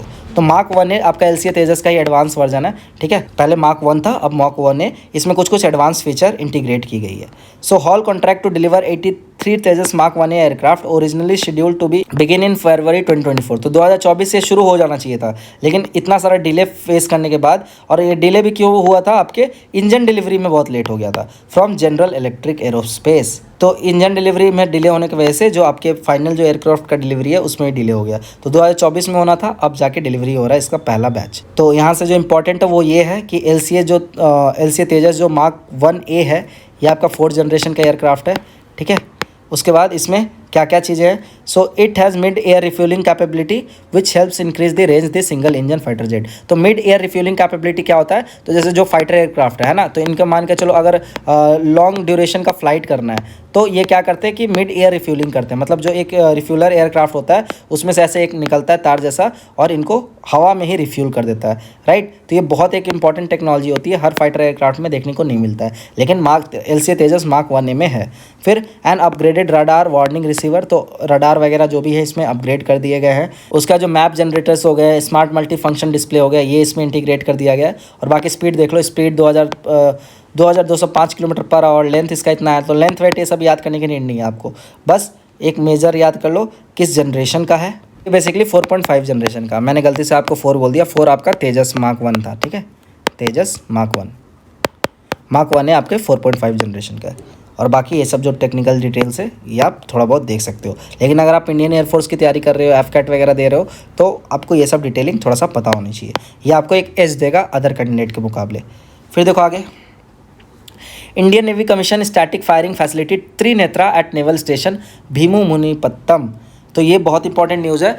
इंडियन नेवी जो है उन्होंने कमीशन किया है static firing facility Trinetra, right. कहाँ पे किया है, भीमुनिपत्तनम, जो कि कहाँ पे है, विशाखापट्टनम के पास है। So the state of art static firing facility Trinetra for testing of naval weapon system was inaugurated by Vice Admiral Rajesh पेंद्रकर। तो देखो, जो आपको पता है कि टेस्टिंग फैसिलिटी हमारे कहाँ पे, जैसे चांदीपुर में हम ज़्यादातर मिसाइल की टेस्टिंग करते हैं, ठीक है। वैसे ही उसी के मॉडल पे जो नेवी के जितने भी वेपन्स हैं जिनमें टेस्टिंग की नीड होती है, नेवी के जो भी मिसाइल्स हैं जिनको टेस्ट किया जाता है, तो अब से उनको कहाँ पे टेस्ट किया जाएगा, त्रिनेत्रा में टेस्ट किया जाएगा। ये आपका kind of static firing facility है। कहाँ पे बनाया गया, नियर विशाखापट्टनम, जगह याद रखना Bheemunipatnam. So the facility has been indigenously designed and developed, marking a significant step towards self-reliance in testing of weapon system by reducing dependence on foreign OEMs for life extension and ensuring the sustained operational capability of naval armament। अब इससे क्या होगा कि जो India दूसरी country पे dependent रहती थी चेक करने के लिए अपने वेपन की जो लाइफ है, अपने वेपन की ऑपरेशनल कैपेबिलिटी है, क्योंकि समय के साथ चीज़ों को अपग्रेड करना पड़ता है और चेक करते रहना पड़ता है, तो उसके लिए हम दूसरे कंट्रीज़ पे डिपेंडेंट हुआ करते थे। अब वो हमारे पास खुद की फैसिलिटी अवेलेबल है, तो हमारी डिपेंडेंसी कम होगी और हम कहीं ना कहीं सेल्फ रिलायंट की तरफ और आगे बढ़ रहे हैं। So the commissioning of Trinetra represent a major milestone in the Indian Navy weapon testing infrastructure and reinforces its commitment to Atmanirbhar Bharat, ensuring enhanced combat readiness and mission capability। फिर आगे देखो, DRDO and Tri Services unveil IRSA 1.0 to standardize military communication। तो DRDO और Tri Services इन तीनों ने मिलके, मतलब DRDO, army, air force and navy, इन सब ने मिलके IRSA लॉन्च किया। IRSA क्या है, आपका इंडियन रेडियो सॉफ्टवेयर आर्किटेक्चर, ठीक है। तो जो मिलिट्री कम्युनिकेशन होती है ना, इसको कहीं ना कहीं हमें इंक्रिप्टेड रखना पड़ता है, इसे कहीं ना कहीं हमें सिक्योर रखना पड़ता है, ठीक है, क्योंकि बहुत इंपॉर्टेंट कम्युनिकेशन होते हैं। अगर ये लीक हो जाते हैं तो हमारे कंट्री को खतरा भी हो सकता है ना, कई सारे नेशनल थ्रेट अराइज हो सकते हैं। तो नेशनल सिक्योरिटी के लिए जो कम्युनिकेशन है उनको सिक्योर करके रखना बहुत इंपॉर्टेंट होता है। तो उसी के कॉन्टेक्स्ट में ये एक प्रयास है, Indian radio software architecture launch किया गया, ठीक है, जो कि क्या प्रोवाइड करेगा, आपका inter operability in military communication. तो जो मिलिट्री कम्युनिकेशन होती है, जैसे एयरफोर्स को कभी कभार आर्मी से कोऑर्डिनेट करना होता है, ठीक है, on the depend on kind of threat, वैसे आर्मी को कई बार नेवी से कोऑर्डिनेट करना होता है। इवन आपने ऑपरेशन सिंदूर में ही देखा, तीनों ने मिलकर ऑपरेशन कंडक्ट किया स्मूथली। तो बहुत बार आपके तीनों फोर्सेस का इन्वॉल्वमेंट चाहिए होता है। तो बहुत बार इफेक्टिव कम्युनिकेशन ना होने की वजह से भी आपका कहीं ना कहीं जो हमारा ऑपरेशनल रेडीनेस हो गया या फिर जो हमारा थ्रेट हो गया, थ्रेट बढ़ जाता है, ऑपरेशनल रेडीनेस कम हो जाता है ना। तो इसलिए इफेक्टिवली कम्युनिकेशन इंटरऑपरेबिलिटी बहुत ज़रूरी होता है। तो ये जो आपका रिलीज़ किया गया है इंडियन रेडियो सॉफ्टवेयर आर्किटेक्चर, ये इस पर्पस को सॉल्व करेगा। Then IRSA is a comprehensive software specification for software defined radios. ये बताया गया IRSA क्या है आपका, डिफाइनिंग स्टैंडर्डाइज इंटरफेसेस। ठीक है, तो ये आपका काइंड ऑफ सॉफ्टवेयर आर्किटेक्चर है जिसमें आपके स्टैंडर्डाइज इंटरफेस होगा, एप्लीकेशन प्रोग्रामिंग इंटरफेस होगा, API जिसको हम बोलते हैं। ठीक है, फिर एग्जीक्यूशन इन्वायरमेंट होगा and wave form portability mechanism होगा। The launch of IRSA represent a defining step in India journey towards self reliance in defence communication technologies. तो ये सब ना जो एग्जाम्पल है, ये सब एग्जाम्पल आप नोट कर लिया करो स्पेसिफिकली पेपर 2 के लिए। तो पेपर 2 में जब आपका बात किया जाता है मॉडर्नाइजेशन ऑफ आर्म फोर्सेस, तो वहाँ पे ये सब एग्जांपल आप लिखो कि IRSA जैसा टेक्नोलॉजी हम लॉन्च कर रहे हैं। ठीक है, हम त्रिनेत्रा जैसे टेक्नोलॉजी, त्रिनेत्रा जैसे जो फैसिलिटीज़ है उसको इनॉग्रेट कर रहे हैं। इस टाइप के जब आप एग्जाम्पल देते हो ना तो आपका आंसर जो होता है इनरिच हो जाता है। समझ आए? फिर देखो, the event gather representative from the Indian arm forces, department of defence production and defence public sector undertaking industry, highlighting a comprehensive and collaborative approach towards developing indigenous communication technologies. फिर देखो आगे, आर्मी इंडक्ट्स का सक्षम to neutralise aerial threat. तो सक्षम पूछ लेंगे क्या आपसे, तो जो सक्षम है ये आपका counter unmanned aerial system grade system है। ठीक है, तो ये आपके जो एरियल थ्रेट्स हैं उनको इंटरसेप्ट करने में काम आता है। तो एक ड्रोन का ही कैटेगरी है, ये याद रखना। इसको डेवलप किसने किया है? भारत इलेक्ट्रॉनिक्स लिमिटेड ने। तो इसलिए ये न्यूज़ बहुत इंपॉर्टेंट हो जाता है, क्योंकि ज़्यादातर जो ड्रोन वगैरह देखते हो या जो भी मिसाइल्स देखते हो, किसको कौन डेवलप कर रहा होता है? DRDO कर रहा होता है। लेकिन DRDO के अलावा अगर कोई कर रहा है तो वो और ज़्यादा इंपॉर्टेंट हो जाता है। तो इसीलिए क्योंकि इसको BEL ने डेवलप किया, भारत इलेक्ट्रॉनिक्स लिमिटेड ने आपके डेवलप किया है, जो कि गाजियाबाद में लोकेटेड है, राइट। तो इसीलिए बहुत इंपॉर्टेंट हो जाता है। तो सक्षम नाम याद रखना। इस टाइप के जो यूनिक नेम होते हैं वो आपके एग्जाम में पूछ लिए जाते हैं, CDS में चाहे CAPF में। तो सक्षम पूछेंगे तो आपको डायरेक्ट पता होना चाहिए, it is counter unmanned aerial system grid system, right. फिर यहाँ पे इसकी थोड़ी डिटेलिंग दे रखी है, जैसे it is a situational awareness for kinetic soft and hard kill asset management, is a modular high end command and control system operating on the secure army data network. This system is design to detect, track, identify and neutralise hostile drones and unmanned aerial system, ensuring comprehensive air space security across the newly defined tactical battlefield space. मतलब कुछ इसमें rocket science नहीं है, simple news है, आप पढ़ के एक बार में समझ सकते हो। फिर देखो आगे, scientist win chemistry Nobel prize for bridging metals and organics. तो यहाँ पे भी फिर से वापस इसकी डिटेलिंग में नेक्स्ट वीडियो में कराऊंगा, जो डिटेल होगी और जो कि सिर्फ नोबेल प्राइज़ पे होगी। बाकी यहाँ पे सिर्फ नाम याद रख लो किसको किसको मिला है। सुसुमू कितागवा को, Richard Robson and Omar M याक्ची को मिला है। ठीक है, इन तीनों साइंटिस्ट को मिला है किस चीज़ के लिए? For the innovation of metal organic framework. अब इसके बारे में ब्रीफ में मैं बता देता हूँ ये है क्या बेसिकली। तो देखो, हैरी पॉटर आप मूवी देखे होगे, है ना। तो हैरी पॉटर में हम देखते थे कि एक छोटा सा पोटली होता था, लेकिन उसके अंदर हम देखते थे तो एक पूरा वर्ल्ड होता था, राइट। तो इसका भी जो मेटल ऑर्गेनिक फ्रेमवर्क है, इसके पीछे का ही मैकेनिज्म यही है कि छोटे से स्पेस में एक फुटबॉल ग्राउंड जितना सरफेस एरिया कैसे इंक्लूड करना है, राइट। तो ये इन्होंने एक लैंडमार्क ये डिस्कवरी की है कि जैसे बहुत सारे एलिमेंट होते हैं, ठीक है, ये 3D अगर इनका अरेंजमेंट कर दें हम with the help of linkers and connectors, right, और एक 3D स्ट्रक्चर डेवलप कर दे, तो ये 3D स्ट्रक्चर में इतनी पोटेंशियल है कि ये आपके एक फुटबॉल ग्राउंड जितना सरफेस एरिया कंसिस्ट करता है। सुनने में थोड़ा आपको इल्यूजनरी लग रहा होगा, ठीक है, अनबिलीवेबल लग रहा होगा, लेकिन ये पॉसिबल हो रहा है। साइंस इतनी इवॉल्व हो चुकी है ना, जैसे आज से 100 साल पहले या आज से 10 साल पहले इवन ले लो, आप कोई सोच सकता था कि यार हम ऐसी टेक्नोलॉजी डेवलप कर लेंगे कि जो किसी का माइंड रीड कर सकती है। लेकिन अब हो गया ना, न्यूरालिंक आप सुनते ही हो, एलोन मस्क वाली कंपनी न्यूरालिंक डेवलप हो गया जिससे माइंड भी रीड किया जा सकता है। तो टेक्नोलॉजी आने वाले समय में हम शायद ऐसा भी टेक्नोलॉजी डेवलप कर ले कि हम टाइम ट्रैवल कर लें। पॉसिबिलिटी है, हर चीज़ पॉसिबिलिटी है, ठीक है। तो ये भी जो मेटल ऑर्गेनिक फ्रेमवर्क है ना, तो ये बेसिकली एक मॉलिक्यूलर आर्किटेक्चर है, मॉलिक्यूलर आर्किटेक्चर, ठीक है, जो कि लार्ज सरफेस एरिया कंसिस्ट करता है, large surface area in less space. समझ आए? एग्जाम्पल क्या दे सकते हो आप? जैसे इनका यूजेस जो है आपका स्टोरेज में हो सकता है ना, बहुत सारे गैसेस वगैरह को स्टोर करने में हो सकता है कम स्पेस में। जैसे आज से पहले आप देखते थे कि जो चिप्स वगैरह होते थे कितने बड़े बड़े साइज़ के होते थे, एक रूम से ही बड़े बड़े साइज़ के, और आज के डेट में आपके मोबाइल में माइक्रो चिप्स आ गया है ना, लेकिन उनकी स्टोरेज कैपेसिटी बढ़ गई है। तो जैसे जैसे आपका सेमीकंडक्टर का इवोल्यूशन हुआ, वैसे वैसे आपकी चिप की साइज़ छोटी होती जा रही है। समझ आ रहा है ये चीज़, है ना। तो पहले आज से 100 साल पहले हम नहीं सोच सकते थे कि हम इतने छोटे छोटे चिप्स, जो कि अब मतलब बोलते हैं ना कि एकदम मिनी साइज़ में आते हैं, जो कि आपके मोबाइल के एक छोटा सा हिस्सा लेते हैं, और उनमें स्पेस कितना होता है? 256 GB, 1 टेराबाइट, इतने बड़े बड़े स्पेस होते हैं। एक छोटा सा आप ट्रांजिस्टर बोल लो या सेमीकंडक्टर चिप बोल लो, ठीक है। तो वैसे ही ये भी चीज़ें पॉसिबल है कि छोटे से स्पेस में, छोटे से सरफेस एरिया में हम कुछ बड़ा स्टोर करके रख सकें। तो यही डिस्कवरी के लिए इन तीनों को आपके नोबेल प्राइज़ मिला है। बाकी इसके बारे में हम डिटेल डिस्कशन करेंगे नेक्स्ट लेक्चर में, राइट। फिर देखो आगे, Laszlo Krasznahorkai wins Nobel prize in literature. नाम भी इतना इनका टफ है कि प्रोनाउंस नहीं किया जा रहा है ना। तो हंगेरियन ये राइटर हैं जिनको नोबेल प्राइज़ मिला है इन लिटरेचर। तो ये चीज़ ध्यान रखना, इंपॉर्टेंट हो जाता है आपका। और किस काम के लिए मिला है? For his compelling and visionary oeuvre that in the midst of apocalyptic terror reaffirms the power of art. तो टेरर के टाइम पे इनका लिटरेचर जो था एक मोटिवेशन का काम किया, ठीक है, जो कि रीअफर्म करता है पावर ऑफ आर्ट को। बेसिकली इनको इस चीज़ के लिए नोबेल प्राइज़ मिला है। तो ये नाम ध्यान रखना, ये इंपॉर्टेंट है आपके लिए। लालो Krasznahorkai is a great epic writer in the central European tradition that extend through Kafka to Thomas Bernhard. और इनको 2015 में बुकर इंटरनेशनल प्राइज़ में मिल चुका है, ठीक है। फिर देखो द नोबेल पीस प्राइज़। अब पीस प्राइज़ किसको मिला है? ये भी बहुत इंपॉर्टेंट है। Maria Corina Machado. किस काम के लिए मिला है? For her tireless work promoting democratic rights for the people of Venezuela and for her struggle to achieve a just and peaceful transition from dictatorship to democracy. तो ये नाम याद रखना, किस काम के लिए मिला है ये याद रखना, आपका काम हो जाएगा। तो इस प्राइज़ को ना मिलने से आपको पता ही होगा सबसे ज़्यादा दुख किसको हुआ होगा? ट्रम्प साहब को, है ना। ट्रम्प भाई साहब को बहुत दुख हुआ होगा कि नोबेल पीस प्राइज़ तो इनको मिलना था, क्योंकि इन्होंने तो सारे डिस्प्यूट रिजॉल्व कर दिए वर्ल्ड के अराउंड, लेकिन बेचारे को नहीं मिल पाया। फिर देखो नेक्स्ट इंटरनेशनल न्यूज़ में, India Australia defence minister joint statement. अब ये न्यूज़ जो है ना बहुत इंपॉर्टेंट है और यहाँ से बहुत सारे आपके पोटेंशियल क्वेश्चन बन सकते हैं। तो एक एक लाइन हम यहाँ पे रीड करेंगे और देखेंगे, और जो यहाँ पे इंपॉर्टेंट की टेक अवेज है मैं आपको बता दूंगा, वो चीज़ नोट कर लेना। हालांकि हमने ग्रीन मार्क भी कर रखा है, तो ये भी आपका काइंड ऑफ शॉर्ट नोट्स हो गया, ठीक है।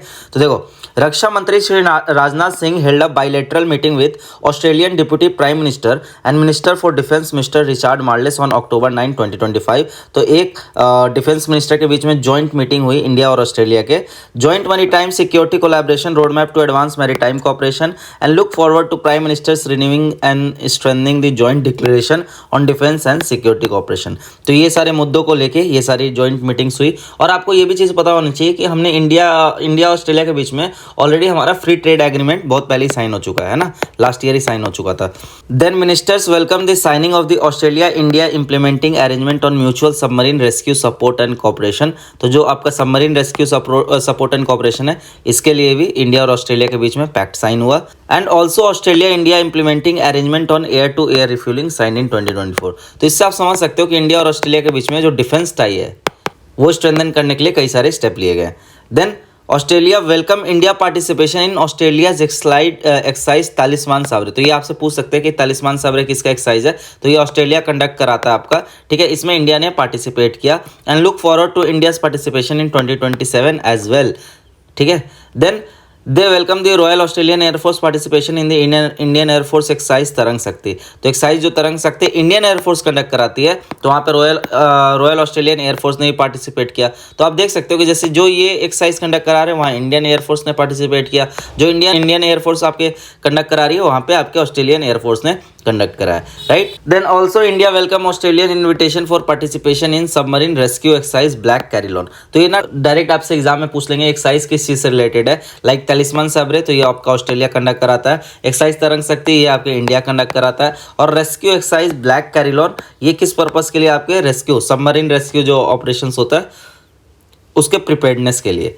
फिर देखो यहाँ पे They welcome Australia first defense trade mission to India from 7 to 10 October and the inaugural Indian pavilion at Australia Land Forces Expo 2024 as reflecting growth in the bilateral defense industry relationship. तो जो Australia में land forces expo 2024 लगा था, यहाँ पे India का भी एक आपका एक्सपो लगा था, ठीक है। Then minister affirm the importance of enhancing cooperation with regional partners to help maintain a free open peaceful stable and prosperous Indo Pacific. फिर आपको पता है कि इंडिया और जो ऑस्ट्रेलिया है दोनों ही आपके क्वाड ग्रुपिंग के पार्ट हैं, ठीक है, इंडिया ऑस्ट्रेलिया। और क्वाड ग्रुपिंग किस लिए है? ताकि जो भी मैरीटाइम थ्रेट है उससे डील कर सके, राइट। जो भी Indian ocean and Pacific ocean में मैरीटाइम थ्रेट है उससे डील कर सके, ठीक है। तो ये चीज़ ध्यान रखना। उसके बाद एक्साइज मालाबार आप सुनते हो, है ना। तो एक्सरसाइज मालाबार भी किसके किसके बीच में होता है, आपके ऑस्ट्रेलिया और इंडिया के बीच में होता है। और उसके बाद एक्सरसाइज पुक पुक देख लो, तो ये थोड़ा यूनिक एक्सरसाइज है, मेरे लिए ये फर्स्ट टाइम ही था। So it is kind of amphibious exercise and operation through participation in exercise such as exercise पुक पुक। ठीक है, तो ये काइंड ऑफ आपका एम्फीबियस एक्सरसाइज है, जहाँ पे आपके आर्मी और आर्मी टू आर्मी कॉपरेशन हो रहा है। ठीक है, उसके बाद और भी जो आपके विंग ऑफ आर्म फोर्सेस हैं वो भी पार्टिसिपेट कर रहे हैं यहाँ पे। Then minister welcome the enhancement exercise AustraHind. तो ऑस्ट्रा हिंद भी किसके किसके बीच में होता है, इंडिया और ऑस्ट्रेलिया के बीच में होता है। तो इस तरीके से ना कई सारे आपके पैक्ट, कई सारे आपके इवेंट्स इंडिया और ऑस्ट्रेलिया ने मिलकर साथ में कंडक्ट किया, जो कि ये शो करता है कि हमारे मतलब इंडिया और ऑस्ट्रेलिया के बीच में जो डिफेंस टाइज है उसको स्ट्रेंथन करने के लिए गवर्नमेंट प्रयास कर रही है। समझ आए, तो इसको डायरेक्टली आप मेंशन कर सकते हो। आपको क्या याद रखना है इसमें से, ये जो मैंने ग्रीन ग्रीन करवा रखा है, ठीक है, उसको आपको नोट बना लेना है। जैसे exercise Malabar, exercise AustraHind, exercise पुक पुक, उसके बाद रेस्क्यू ब्लैक कैरिलॉन, एक्सरसाइज तरंग शक्ति ऑस्ट्रेलिया, एक्सरसाइज तलिस्मान सबरे, ये सबको आपको नोट कर लेना है। फिर देखो आगे, India to boost solar pumps scheme in Africa island nation. अब देखो ये सब जो न्यूज़ होता है ना, इसके पीछे का आपको कॉन्टेक्स्ट समझना है। आप देखते होगे कि इंडिया अभी रिसेंट डेज में, मतलब रिसेंट ईयर्स बोलता हूँ, रिसेंट डेज भी बोलना सही नहीं रहेगा, तो रिसेंट ईयर्स में इंडिया अफ्रीकन नेशन में का बहुत ज़्यादा इन्वेस्टमेंट कर रहा है, हेवी इन्वेस्टमेंट कर रहा है। तो इसके पीछे का रीज़न क्या है, तो देखो इसके पीछे का सबसे जो मेन रीज़न है वो ये है कि आपको पता है कि जैसे इंडिया जो ऑयल पे हेवली डिपेंडेंट है गल्फ नेशन पे, है ना। उसके बाद अब तो हालांकि इंडिया रशिया से इंपोर्ट कर रहा है ऑयल ज़्यादातर, लेकिन पहले आपके गल्फ नेशन पे डिपेंडेंट हुआ करता था। वैसे क्रिटिकल मिनरल्स हो गए, राइट, वैसे ही आपके जो रेयर अर्थ एलिमेंट्स हो गए, ये सब के लिए जो इंडिया है ना, ज़्यादातर चाइना पे, ज़्यादातर आपके जो एडवांस कंट्रीज है जहाँ पे ये सारे मिनरल्स मिल रहे हैं उन पे डिपेंडेंट है। तो इससे बहुत बार क्या होता है कि इंडिया को ग्लोबल स्टेज पे दबाया जाता है, राइट। तो इंडिया अगर इंडिपेंडेंट बनना चाहता है, तो इंडिया को पता है कि अफ्रीकन नेशन में बहुत ज़्यादा पोटेंशियल है, वहाँ पे मिनरल्स ज़्यादा मिलते हैं, ऑयल रिजर्व्स बहुत सारे हैं। तो अगर इंडिया ने अफ्रीकन नेशन के साथ अच्छा कोलैबोरेशन कर लिया, ठीक है, सपोर्ट करके, और सपोर्ट कैसे करते हैं जियो पॉलिटिक्स में, इसी टाइप से ना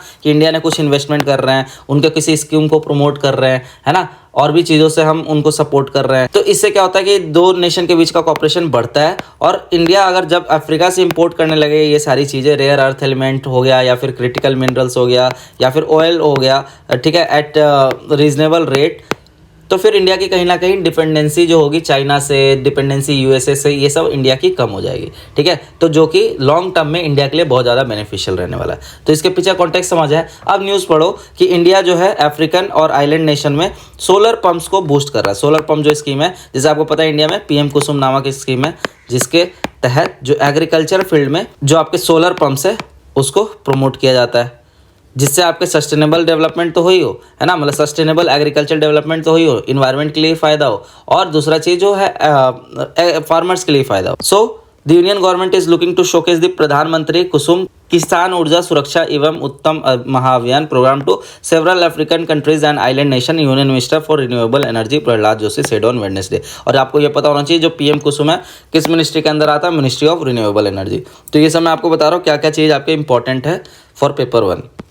फिर आ गया आपका पीएम सूर्य घर, है ना। तो पीएम सूर्य घर से इस बार सिविल सर्विसेज में क्वेश्चन भी पूछे थे, तो पीएम सूर्य घर भी आपके लिए इंपॉर्टेंट हो जाता है। तो इसमें बेसिकली जो रूफ टॉप सोलर इंस्टॉलेशन है उसकी बात की गई, है ना, 1 करोड़ घरों में रूफ टॉप सोलर इंस्टॉलेशन लगाने की। Then this programme in countries which have problem with connectivity, we are doing this in Africa and island country through the ISA। और ये हम किसके थ्रू कर रहे हैं, इंटरनेशनल सोलर अलायंस, जो कि इंडिया और फ्रांस के बीच की कोलैबोरेटिव इनिशिएटिव है ना। ISA का हेडक्वार्टर कहाँ पे आपके, गुरुग्राम में है, राइट। और आप मुझे लेटेस्ट कंट्री बताओगे कि ISA को लेटेस्ट कंट्री ज्वाइन करने वाली कौन सी है, कमेंट सेक्शन में टाइप करके, राइट।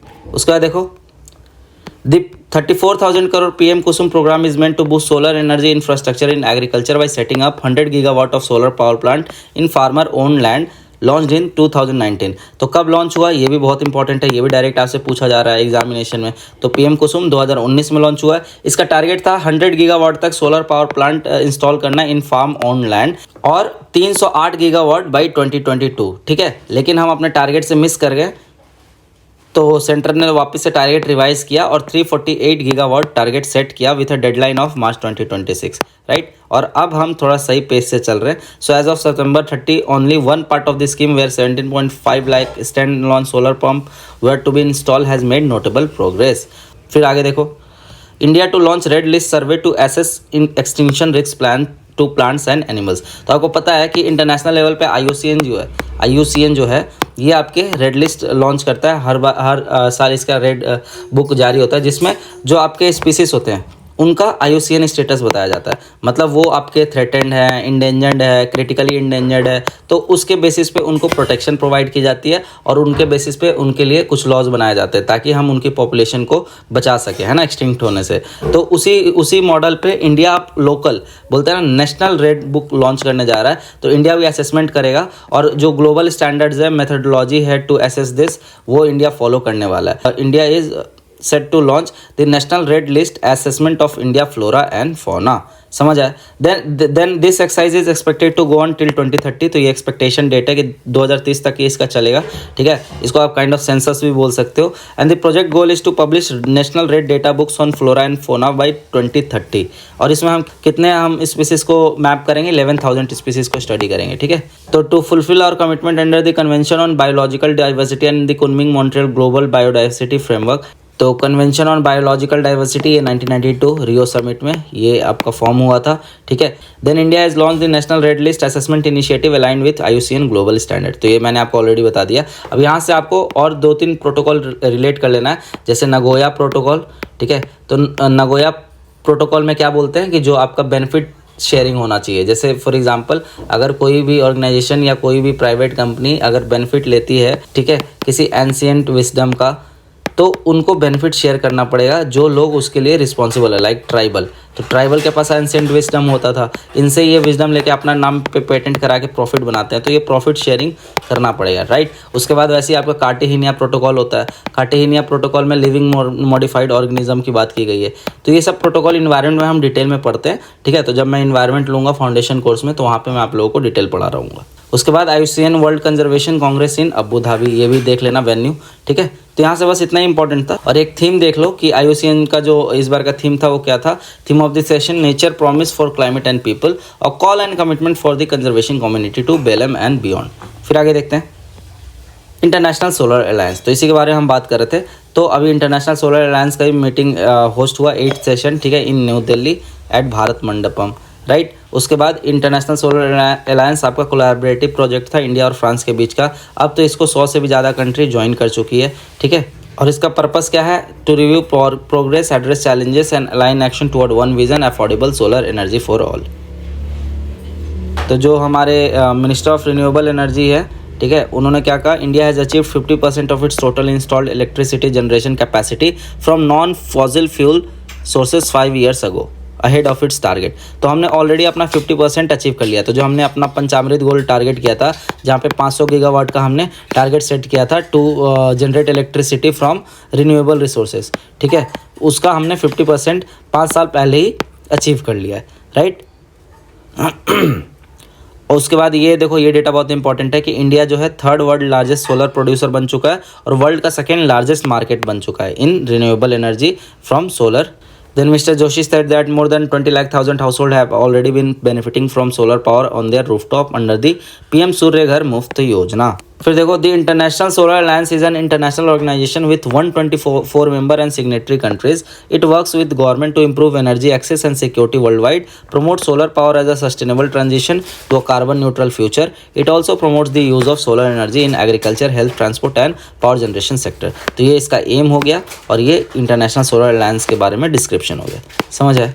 उसके बाद देखो, NMIA set to make Mumbai one of Asia's biggest aviation hub. तो अभी रिसेंटली देखा आपने कि honourable prime minister Modi ji ने नवी मुंबई एयरपोर्ट को इनॉग्रेट किया, ठीक है। तो नवी मुंबई एयरपोर्ट आपका एशिया का one of the largest airports में से रहेगा। इसको ऑपरेट कौन करेंगे, तो पहला तो अडानी ग्रुप इसमें ज़्यादा परसेंटेज है, ठीक है। तो मोस्टली जो अडानी ग्रुप ही इसको रेगुलेट कर रही होगी। उसके बाद इस नवी मुंबई एयरपोर्ट का पर्पस क्या था बनाने का, छत्रपति शिवाजी महाराज जो टर्मिनल था ना, उससे जो कंजेशन कम करने का, क्योंकि पता है कि वहाँ पे क्राउड बहुत ज़्यादा होता है। जैसे अभी दिल्ली में ही बन रहा है आपके जेवर एयरपोर्ट, जो कि नोएडा साइड में बन रहा है। तो ये किस लिए बन रहा है, इंदिरा गांधी नेशनल एयरपोर्ट से लोड कम करने के लिए। वैसे ही आपके नवी मुंबई एयरपोर्ट क्यों बना, ताकि छत्रपति शिवाजी महाराज टर्मिनल से कंजेशन कम करने के लिए, समझ आ रहा है। उसके बाद इसमें कई सारी फैसिलिटी दी गई है, जैसे सारे टर्मिनल्स को कनेक्ट किया गया है फुट ओवर ब्रिज से। उसके बाद आपके वाटर टैक्सी से भी इसको कनेक्ट किया जाएगा। तो ये काफ़ी एक state of the art infrastructure है जो कि डेवलप किया गया और इसको recently prime minister Modi ji ने इनॉग्रेट किया। ठीक है। He also remarked that the new airport would connect Maharashtra farmers to supermarket in Europe and the Middle East, enabling fresh produce, fruits, vegetables and fishery products to reach global swiftly. तो यहाँ से एक चीज़ और हमें पता लग रहा है कि ये एयरपोर्ट बन जाने से आपके महाराष्ट्र के फार्मर को भी बहुत फ़ायदा होने वाला है, क्योंकि वो मिडिल ईस्ट कंट्रीज से जो भी उनका ज़रूरत का सामान है उसको ईजिली इंपोर्ट कर पाएंगे या एक्सपोर्ट कर पाएंगे। ठीक है। Enabling fresh produce, fruits, vegetable and fish products to reach global market swiftly. तो ज़्यादातर एक्सपोर्ट्स में और ज़्यादा बेनिफिट होगा। तो ये आपके दिसंबर से ऑपरेशनल हो जाना है ना। फिर देखो आगे, judicial officers with 7 years experience in bar can become district जजेस। तो आपको पता है आर्टिकल 233 आप पढ़ते हो, तो डिस्ट्रिक्ट जज बनने का कैटेगरी क्या है, क्राइटेरिया क्या है। तो सबसे पहला क्राइटेरिया ये है कि कोई भी अगर पर्सन हाई कोर्ट में 7 years से ज़्यादा प्रैक्टिशनर है। ठीक है। हाई कोर्ट हो गया या as an advocate 7 year, minimum 7 year experience है, तो वो आपके डिस्ट्रिक्ट कोर्ट जज बनने के लिए एलिजिबल हो जाएगा। और उसके बाद और भी एक है क्राइटेरिया जिसमें गवर्नर अपना अपॉइंट कर सकता है। ठीक है। गवर्नर अपॉइंट कर सकता है डिस्ट्रिक्ट जज को with the consultation from high court. समझ आए। तो अभी जो रिसेंट एससी का जजमेंट आया है इसमें ये बोला है सुप्रीम कोर्ट ने कि जो जुडिशियल ऑफिसर भी है 7 year के एक्सपीरियंस के साथ वो भी एलिजिबल हो जाएंगे आपके डिस्ट्रिक्ट जज बनने के लिए। समझ आए। तो ये न्यूज़ इतना ही था। ठीक है। आप चाहो तो रीड कर सकते हो अपने एंड से। और बाकी जो एज क्राइटेरिया वो क्या है, मिनिमम 35 years होनी चाहिए। राइट। तो ये आपसे एग्जाम में पूछ सकते हैं। तो आर्टिकल 3 में रिकमेंड करूँगा, आर्टिकल 223 में रिकमेंड करूँगा कि आप जाके एक बार बेयर एक्ट से ज़रूर रीड कर लेना। और ये जजमेंट आपका क्योंकि नया कुछ ऐड ऑन किया है तो इस जजमेंट का आप नोट बना लेना है ना। तो जैसे एग्जामिनेशन पूछ सकते हैं कि जो only advocate practicing advocate in high court या advocate with 7 years of experience in bar can become district judge, तो वो आंसर गलत हो जाएगा। अब क्या है, जुडिशियल ऑफिसर्स भी बनाए जा सकते हैं as per recent SC judgement. तो मैंने बता दिया आपको किस टाइप का क्वेश्चन फ्रेम कर सकता है यूपीएससी, आप इससे आइडिया लगा सकते हो। तो इसी के साथ हमारा इस वीक का जो न्यूज़ है वो ख़त्म होता है। आई होप आप लोगों को मज़ा आया होगा, है ना। और जो भी जैसा भी आपको लग रहा है आप अपना फीडबैक कमेंट सेक्शन में ज़रूर शेयर किया करो। ठीक है। और बाकी मैं आपको बताया था कि आप ना ये भी बता सकते हो मुझे कि वीकली में अगर मान चलो कोई आपको किसी टॉपिक पे डिटेल वीडियो चाहिए, जैसे एक वीडियो हम लाना है हमें वीकली बेसिस पे जो भी हॉट टॉपिक आपका रहने वाला है पूरे उस वीक का, तो आप भी मुझे सजेस्ट कर सकते हो कि मुझे किस टॉपिक पे वीडियो बनाना चाहिए। तो उसके अकॉर्डिंग जो भी मेरे को प्रायोरिटी टॉपिक लगेगा, जो भी आपके रेलिवेंट टॉपिक लगेगा आपके एग्जामिनेशन से, उस पर मैं वीडियो बना दिया करूँगा। ठीक है। बाकी कमेंट सेक्शन में आप लोग क्वेश्चन भी पूछ सकते हो, कोई भी डाउट है वो भी पूछ सकते हो। और बहुत बार क्या होता है कि कुछ फैक्ट्स में ना एरर हो जाता है, मैं भी ह्यूमन हूँ तो ह्यूमन से एरर हो जाता है। तो फैक्ट्स तो यार कोई भी गलती कर सकता है, तो अगर आपको लगता है कहीं पे फैक्ट्स गलत हो जा रहे हैं तो आप उसको पोलाइटली या बता सकते हो, ताकि जो बाकी बच्चे उनको ही पता लग जाए। तो इसी के साथ फिर मिलते हैं नेक्स्ट वीक में। आज के क्लास के लिए इतना ही। Thank you and all the best. जय हिंद।